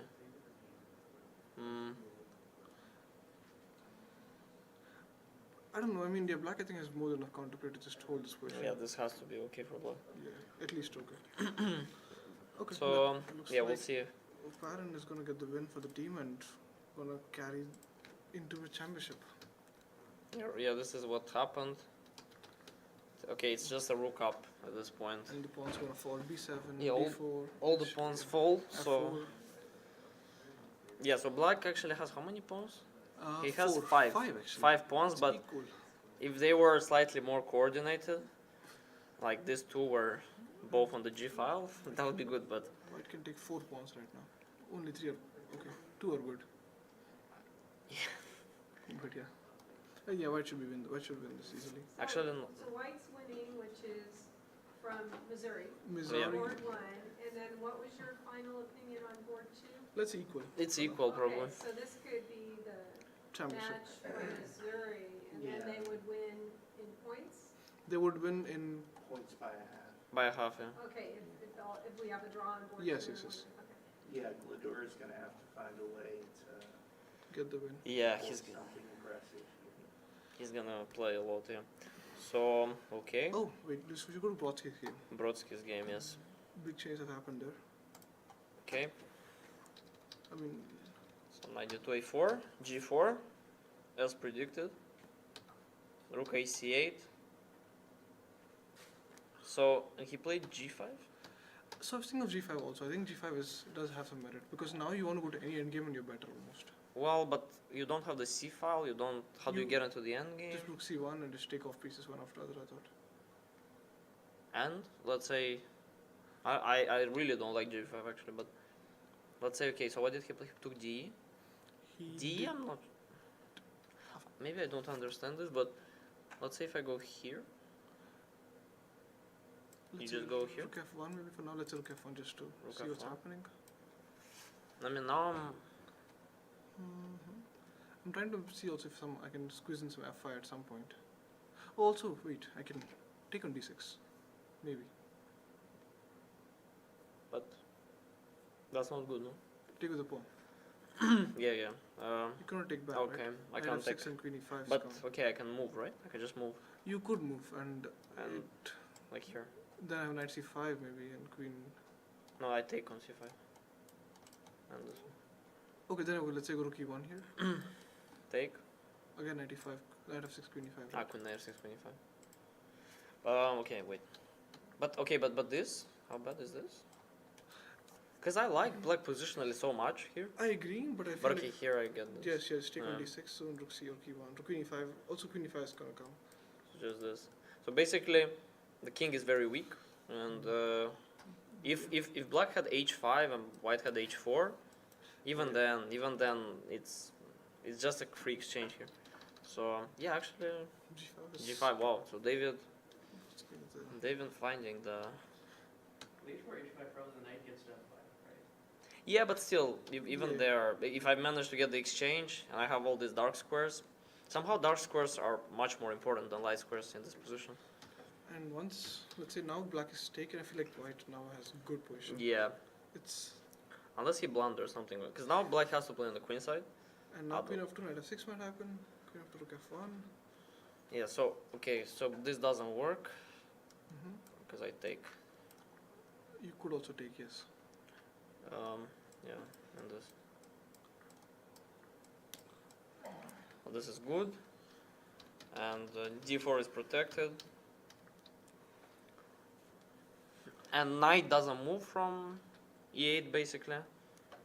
Although it can, No, I think knight is stuck there because queen f2 will happen very soon, and you can go but to. then if I go to g5, then knight Doesn't- f6 and yeah, then yeah. checkmate. Yeah, actually I have a threat, right? And the queen, you said that, yeah. Queen f2 and queen knight f6. Black and- probably needs to go to queen e7 back, just to hold that for now. Very soon, like probably next move queen f e7 again. That is sad. But okay, let's say queen e7, bishop d5. How does white break through again? Rook So I f4, go here. bishop d5, queen f2. Let's say rook queen e7. Yeah. Rook f4, rook f1 maybe. Rook d7 just to hold again. I don't know. Very scared to touch the knight. Knight d6. Oh no, you're just going knight f6, knight d5. Yeah, yeah. Wait. Also knight g7 you can just take. Pawn is h6. That's true. That's true. Yeah, knight g7 is not a move. You can take it. Yeah, we don't see that far. Queen e7 you go. Queen f2. Yeah. I mean, okay. My idea now was to play knight g7, but It works. okay, it's really bad then. He played bishop d5, and now queen f2 will come. But I feel like it's a queen f2, queen e7. Yeah. Rook f4, Rook rook f4. d7. How do you break through? Because breakthrough still hasn't happened yet. Here. Knight c5, rook c7, let's say. Here. You have attack coming in. I mean, all the pieces. It looks logical that white will win. Board one is gonna help Karin. Oh, hard Okay, one. so Oparin won. So I guess. So it's All so up to Antipov holding for championship. so Gledura needs to win. Antipov needs to not lose. Right, for them to, For them to win the championship. And David might win this game, so we might be back in the match. David, impressive comeback from yesterday, because yesterday he lost a really painful rook end game, one against two, which we were so confident that he was gonna hold that, and he was probably also shocked that he lost it. Happens, but now he came back really strong this game, because this is like positionally, this is like impressive. Big David. Like this is really impressive. I want to go through also Brian's game quickly. Yeah, let's go. Yeah, we haven't checked that in a while. Actually, let's go quick Carol's game before we go to Brian's game, because that is easy to eat and it's interesting, I think. Okay. They took So- off queens, which I don't know. I prefer with the queens for black, I think. Yeah, because you have knights, so Yeah. you want the queen. So this is, I mean, Drushka is making some progress. But also, I think black is very solid here. Like it's a queen like the endgame. So there, let's say he should have just played queen b6 here. or queen d4 and risk everything. Wait, yeah, queen I b6. like this. No, queen d4 is you lose. We'll take stick with the queen. Ah, you b6, take yeah. it. No, but I want the knight on side. Makes sense. Yeah. So now white, I mean, okay, if you transfer the knight there, I don't think that's your plan. I feel like now it's easy for black to hold this position. And just with one knight and the knight on f6, Maybe white wants to play c4, and then now you're maybe he's arguing that f7 is weakness, and with the queens I have. I mean, but more- you're not getting your bishop to c4 immediately. I'll go here. Yeah. I mean, like that's probably what the both players are thinking also. Like let's say queen e2 here, queen c2 something. C2, let's say. Here. Yeah. Well, White is making progress here. That's why probably I think you still didn't want to risk it too I mean, much. are you sure? Because I go here. Can I Also, go you can here? just take on c4 and go to the endgame and hold that. It's possible. It's not very hard also, but you need to just be patient. And you like again, let's say take bishop takes rook d1, take knight e4, attack f2, some queen f3 or whatever, and go knight d6, queen c7, and just sit tight. Ah, no, you have queen e6. Ah, no, yeah, you Yes. have queen e6. So, yeah, so you can put the knight here. Yeah. Again, you put the knight on d6 and b7 is protected, f7 is protected, e8 is protected, and the Black knight should- is protected. And black should be fine here. Yeah. And yeah, I don't think white can. Probably something this would have been better, but I don't know. I mean, what he played also makes sense. I mean, yeah. Like this is on paper fine. f3, they made more moves. He played c4. I mean, It should go to a draw. More likely more likely than not. But or he would you wants play to d4 march. here? Let's say. Would you play d4 here? No, d4, b4.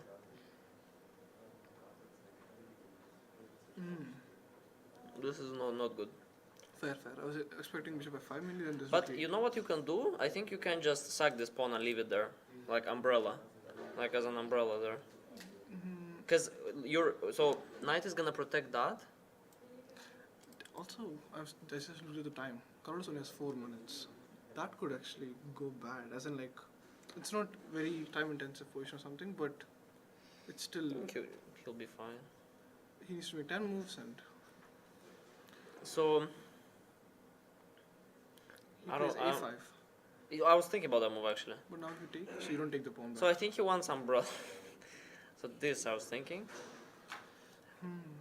My only problem with this is like the knight will get kicked off.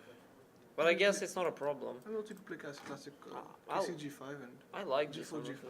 I think there's so many ways to like hold this. g4 g5 comes in also. KC style. And Oh yeah. So G4 we always meet with G5 as of Final 4 2024. But yeah, A5 I actually thought about A5 as well. I don't know why, but I think you want to. So maybe you want to undermine this thing. And then you go take B5. and then just I don't even want to play a4 maybe. And maybe play Ah a3. no, you want a B5 now. Yeah, also play just play a3 and just Also A3, yeah. queen the pawn. So basically, why we're saying this position is fine, even though we just sacrificed the pawn, is white cannot infiltrate on the e file because knight and king and pawn protect everything here. C file is not available for anything, and basically white's only plan is if you trade rooks, I'll then take here, or even not take, and your only plan is g4, h4, g5, and we can meet g4 with g5, or we can just reroute the knight later to e5 after you weaken your king side. I'd say Carlos should hold this. Carolis will hold this comfortably, yeah. And it's all about Brian making a draw now. Well, and David winning, right? Or David winning and also Juden maybe trying to What is clutch Brian's first. situation right now? Yeah, Yeah. Brian's situation, let's go. Should go there. Since we saw bishop e5 happen. So queen and- c8. And So then played a3 because he has to stop Yeah. a4, b4, and a4, b4 happens anyway. Yeah. Black is better here, I think, still. a3, 94. Yeah. It's kind of simplified though. Maybe simplified is not bad. So here after AB we go king b1 Or bishop b2. or bishop b2. Yeah. I like king b1. King b1, normally I would also go, but I feel like bishop b2 is simply, right? Yeah. I mean here, yeah. Okay, so but black just gets free play. Alright, I mean your king is, for some reason at UTD we like to play with our kings really in the open this tournament.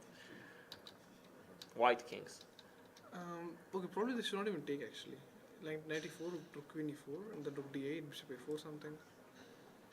Take? Like take, and then not take on b2, I mean. And just keep it there because it's Yeah. annoying for us to have the So you pawn can on- maybe do Rook d8, maybe get the rook first. but rook d but Bishop f8 to just stay there with the bishop, and bishop c6, bishop a4. It's still a game though, it's not easy for black to make too much. That move is yeah, that looks suspicious. suspicious, yeah. Yeah, okay. Yeah, I agree. But I feel like okay, it's still Brian can hold this. I can see Brian hold this easily. He should, yeah. And David also maybe clutches that position. I'm not a big fan of queen f4, but So, okay. So opponent won. And so he played queen f4, yeah? yeah, and also I think Antipov is simplified the game. Yeah, I was thinking because now you played b3, so you weakened your. I mean, bishop is holding the pawn, so knight e4. Oh yeah, I think Oparan, secured the draw actually with next couple of moves. c5 coming in, yeah, should make a draw now. c5. The best case scenario for white is to now get c5 and e4, sorry, like after c5 take, and maybe try to get e4 and a5 pawns for b3 pawn, and try to be like, oh, I'll win that endgame, which on paper is a draw, but I mean, I like the chances there, no? there, but even it's very hard to get there right now. I mean, players like lost even rook against rook with the pawn on h7 with this because you play g4. Magnus won like 2 games like this. You go I mean, g4, here, take this. But it's also very hard to get there, I feel like, because let's say queen g4, for example, rook e5, and you can't touch the pawns. Yeah. No, I mean, he shouldn't win this, but. Yeah, this is, I think, Mizu should make draw every time. So, I think more likely than not, Mizu should win the tournament. yep. Mizu, Final Four champion. This is the first Final Four win. Let's see. They have never won Final Four before. Mizu. So this is going to be the first time them winning Final Four. Yeah. Also, they're I very mean, good team, so they have to win it first.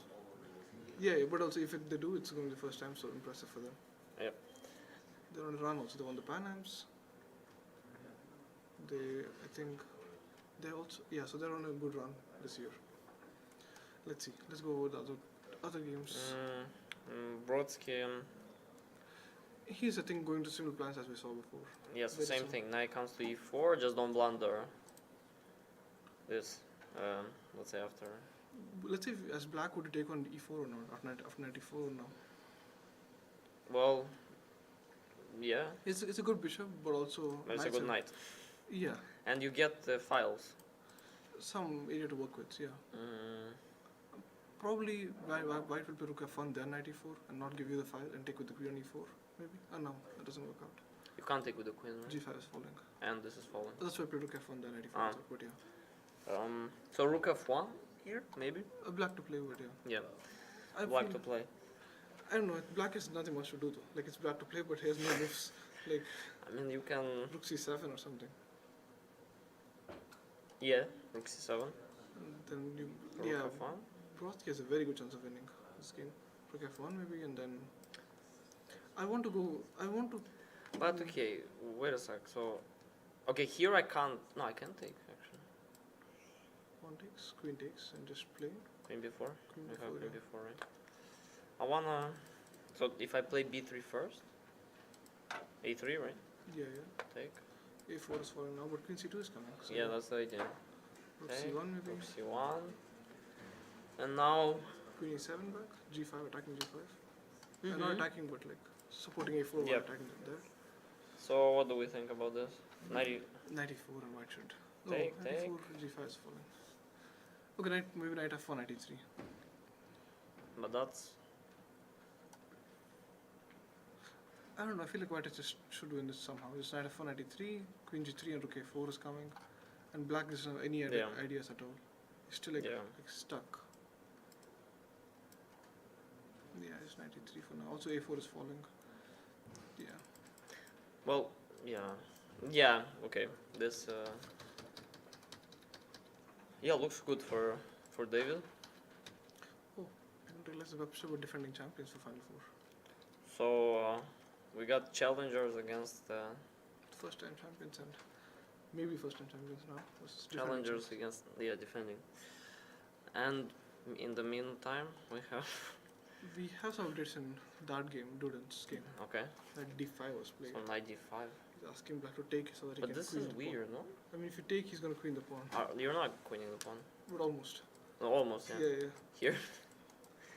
But I'm almost winning something, no? Like Let's see. Pawn takes on b2 makes sense now, I think. here. Now queen a8. Now I take. Yeah, yeah. But I'm solid, no? Like you go here or? Probably bishop b4, yeah. Oh no, this doesn't work. Knight, Oh. knight d5, knight d5. Yeah. You go knight d5 and black is in trouble maybe. Yeah, I'm not sure. Queen b7. Trouble back. Yeah, there's not f6 also.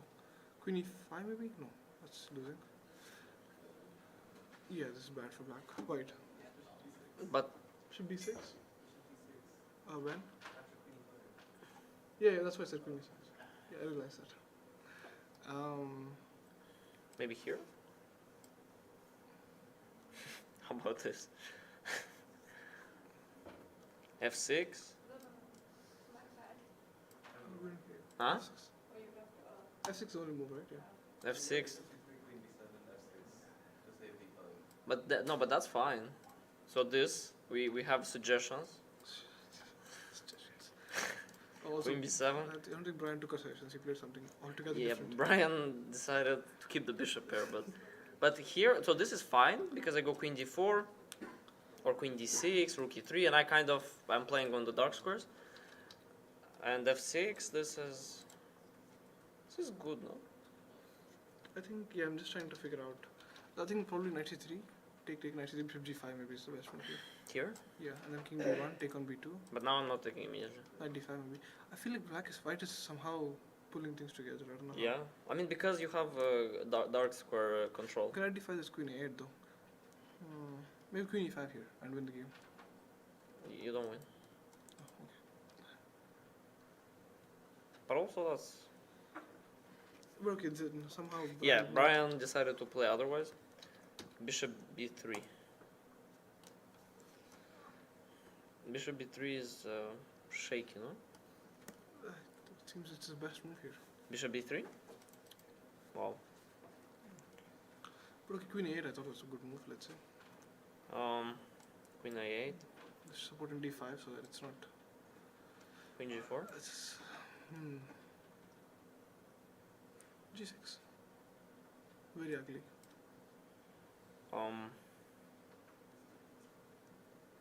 F6 also maybe is a move, but yeah, let's go with g6 for now. Probably f6 actually is better. Also f5 is threat now.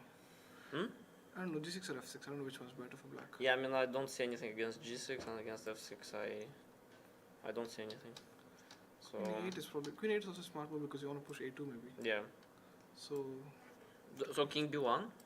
king b1. And now you, let's say, Bishop a4.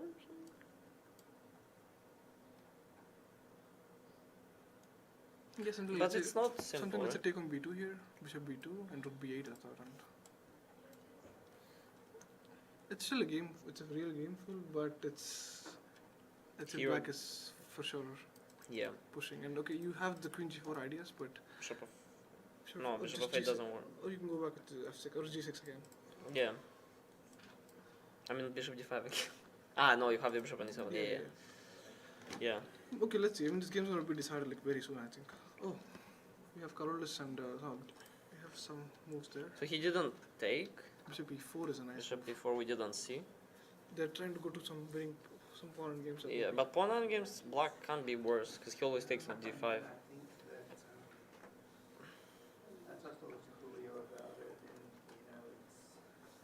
Okay, let's say king Instead e5 of here. where No. Vlador Or king e6 maybe. King e6. I don't know, maybe e5 and provoke. No, yeah, that's how you provoke. King e5. Yeah, But now I go here. king e6. Um. Here. I just take on c4 and again we play this endgame forever. Here. I go c3. Or just rook c7, rook d7 I thought. But the, you know, Check. where Brian Yeah. is No, c3 you go. Yeah, makes sense. Here. b6. Take. Yes, I think Ah, you so. have 90. No, but I run. I run. So, I think it's just. Okay, yeah, let's go back. no, but this is a draw. This is a draw. I agree, but just hold, you think? I mean, if you go with the king there, I go with the king there. And knight d6. And you can't really Knight e8 or something here. knight. Knight e8, knight c7, yeah. Yeah, draw. Pawn king e5 is playable move, I'd say. Yeah. It's forcing things at least. Mm-hmm. And pawn game for sure, let's say take on d5, take everything, I think is at least a draw for black. Yeah, yeah. It could be more also. Because king is active. King is active and your pawns, you have so many pawn moves to make. While white pawns are also not very well placed, if you ask me. Yeah. Okay, so Karol is 3 draws incoming. And David stopping the bleeding, hopefully with a win. Gazik played king f8, which is interesting, I think. King f8, so now he wants to move the knight, for real. But where do you go with the knight? d5? Yeah.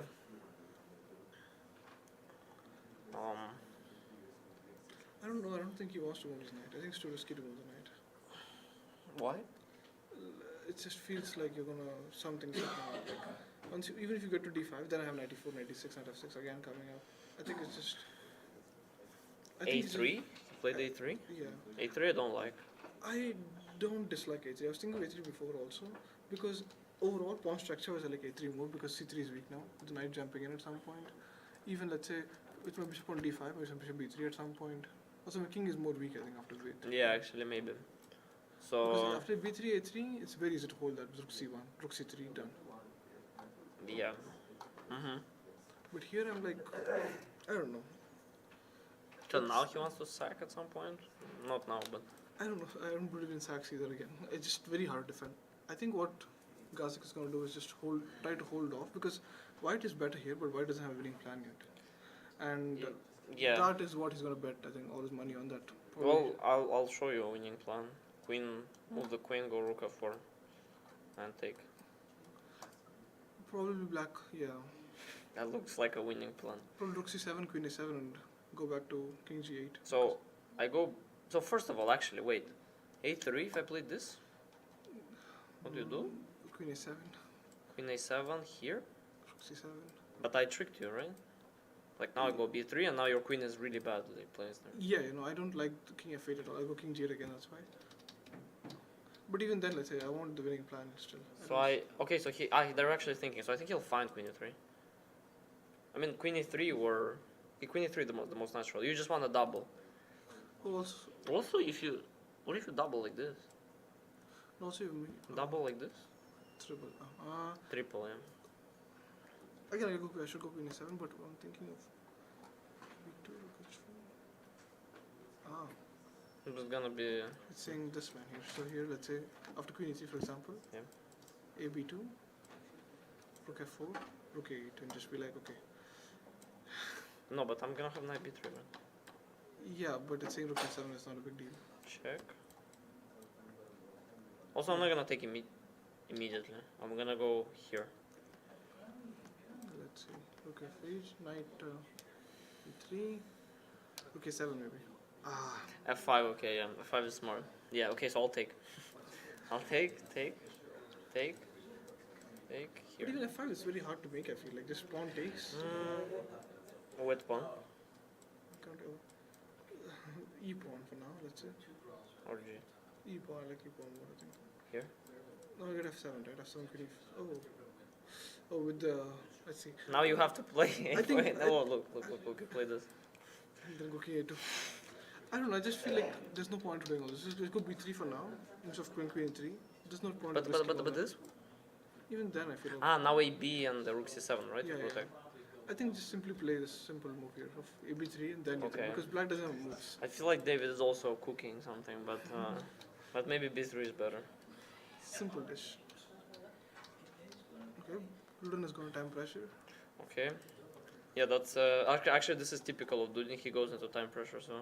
Also, this position is not very easy But- to find a win though. Like you have to figure out a win. It's not easy. But the problem with him is he plays better in time pressure. That's the bad part. Good part is he's in time pressure. Bad part is he plays well. Yeah, I think Karol is just consolidated to a very drawish position. Yeah. So Karol is 96 coming soon. knight on f4, like controls everything. So I mean, I guess a3 b4. But even then, that's doesn't do much. Rook c6 alone. Yeah, I'll just play f6, rook e5 and sit there. Find new square. And then. It is still playable though, and it's not done. But But also, white can lose maybe. I don't think Like- Ruska wants to risk it too much. I can see Ruska just good Yeah. for a quick draw here. Well, yeah, yeah. Let's say a3 rook g5 could actually be a good move already. True. Yeah, and black is already. White is already Yeah, I can see Ruska that's why playing. this. Rook g2 maybe? Rook g2. I didn't see. Even pawn takes. Knight takes also should be fine. Yeah, I Knight was takes thinking and f4 rook g3. 4 5. Ah no, 4 5 king 5. Just go rook g3 I think. Yeah. F4 rook g3 and fine. Yeah. I think, So. I mean, there's also some risk of let's say rook g5, g4 maybe. Oh wait, what do we need? If we have 3 draws, that's fine for us. No, we need 3-1, right? Maybe 3-1. So Karol just needs to push for the win here. I see. Or Brian needs to just win. hold. Oh, win, yeah. I mean, also I David. can see Brian win this actually, that's the thing. I can see Brian win this. Yeah. Draw is more likely than win, I'd say, but still. Knight c7, knight is coming out. Well, I don't let's like check. that. Let's check this if there was. Oh, he's some... going knight b5, knight c3, which Who? doesn't do anything, but Druden. Yeah, you mean Gazik, right? Oh, sorry, Gazik, yeah. He's going knight b5, knight c3, but it doesn't do anything. I feel like just king a1 and king is safe. I mean, And concern, let's say now queen e3, rook f4 could be very strong. but knight c4 by David. It's a better move, it seems. Wow. Knight c4, knight b5. Knight d6. Exploiting. Wow. No wait, what? Yeah, just Ah, queen e5. Wow. exploiting. Damn, David. Wow. Exploiting the weak king. David. Taurus. David's playing this game like powerfully.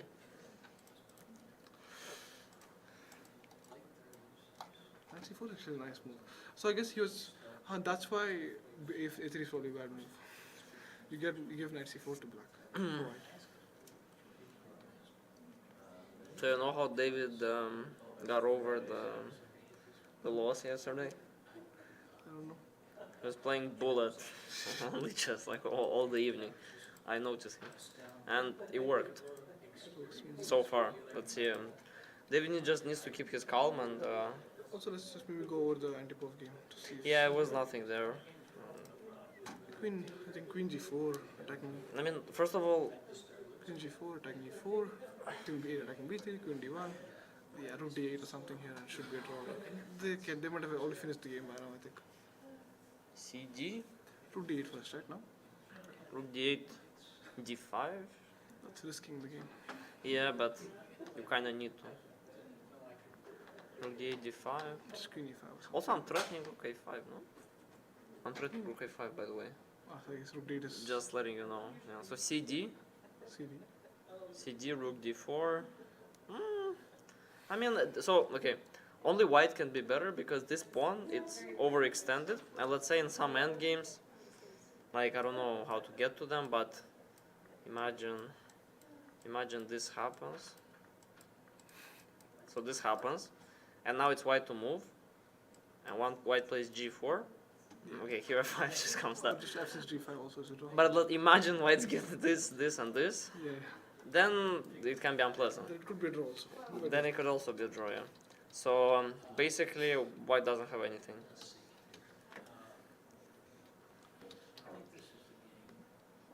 I see Duden got flagged. Probably not. Yeah, yeah. Actually, No. I think it's just a lag of G5 for gives the or powerful move. so It is a good move, I think, G5. King E4, G5. Dominance. I mean, he's only black, like, But yeah, black is like. unless. Okay, white should play H4 here, I think. I'll just simplify it. What over about there. this? Knight takes. I don't believe what I see. I go G4, knight, knight G5. Yeah. I mean, but then King F4 and H6 is falling. Probably F. no, it's not falling. Yeah. Yeah, that should be fine, right? Yeah. Also, I probably have F5 G5, F4 G, F5 G4, which is easier. Yeah, And then that's just be a probably pawn easier. up. Be a pawn up. You're not. Bishop E2 and I see forcing. Oh, bishop. But I go here. No, but okay. It's a draw, yeah, yeah.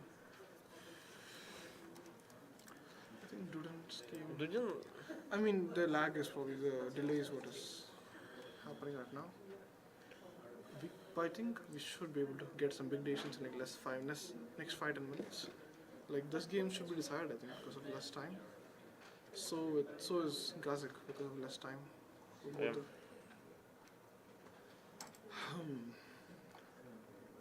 I mean, So I'll come back.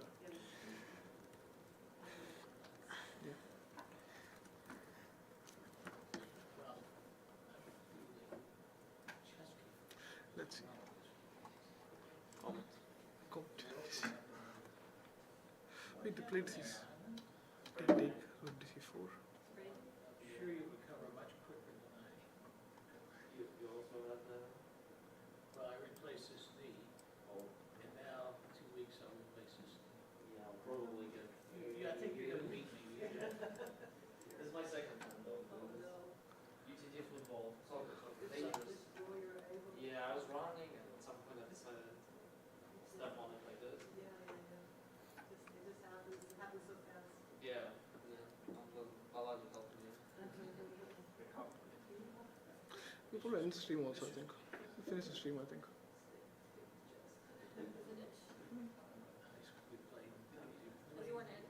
Yeah, probably. Aston?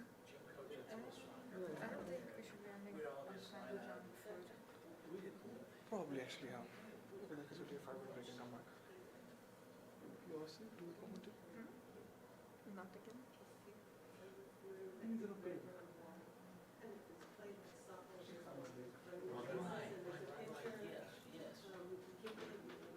We did put that.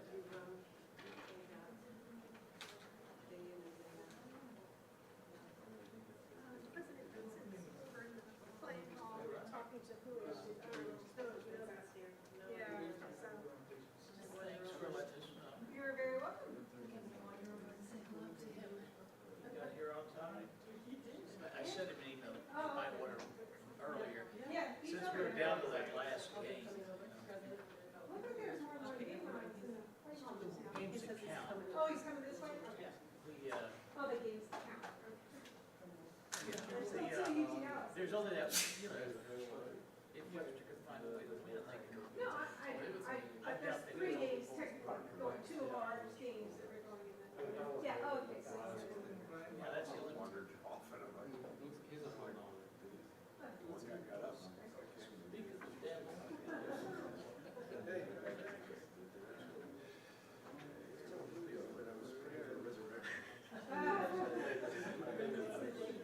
Maybe just trade the Richard just restart. Back to the, no, 10 a.m. Saturday.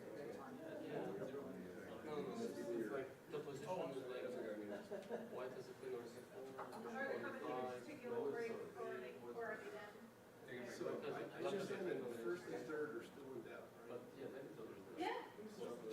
That's right. Well, I have to win 3-1. We have to win 3-1, and I don't think that's. I just want them to be. See, because it's, yes, we could beat them, in terms of match points, we would have 1 and 2, they would have 0 and 3. But it's game points, not for determining.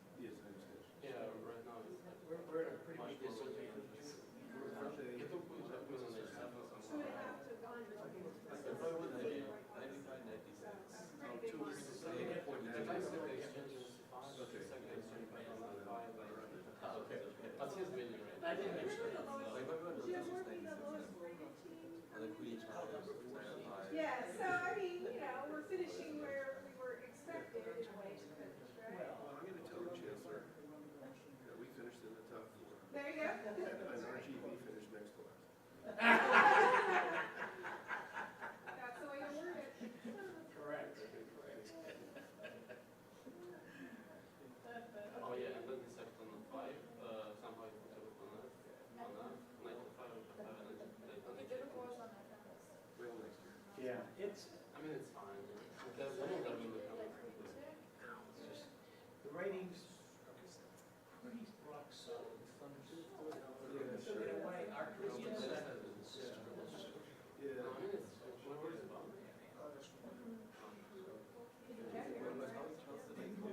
Oh yeah, knight on 5, and 5 is open. David, all right. And then can I check? Well, I had that, Steve and I sent you a photo, David, from I last sent year. it over. But the difference is that he has a pawn on G6, not on E6. Like it's a pawn on 5 with a You're gonna have to Oh, they're good.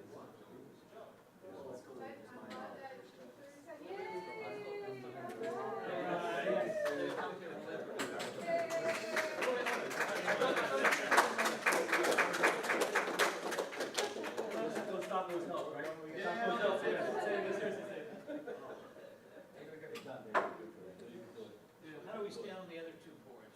Brian, The other board. he's in one, he's in time trouble. Okay, You know, wait, time trouble rat. Bring up the other two, let's see. It's not, we still have an outside chance. Yeah, yeah. That's three of It's them. anybody's game whenever the board is in time trouble. Yeah.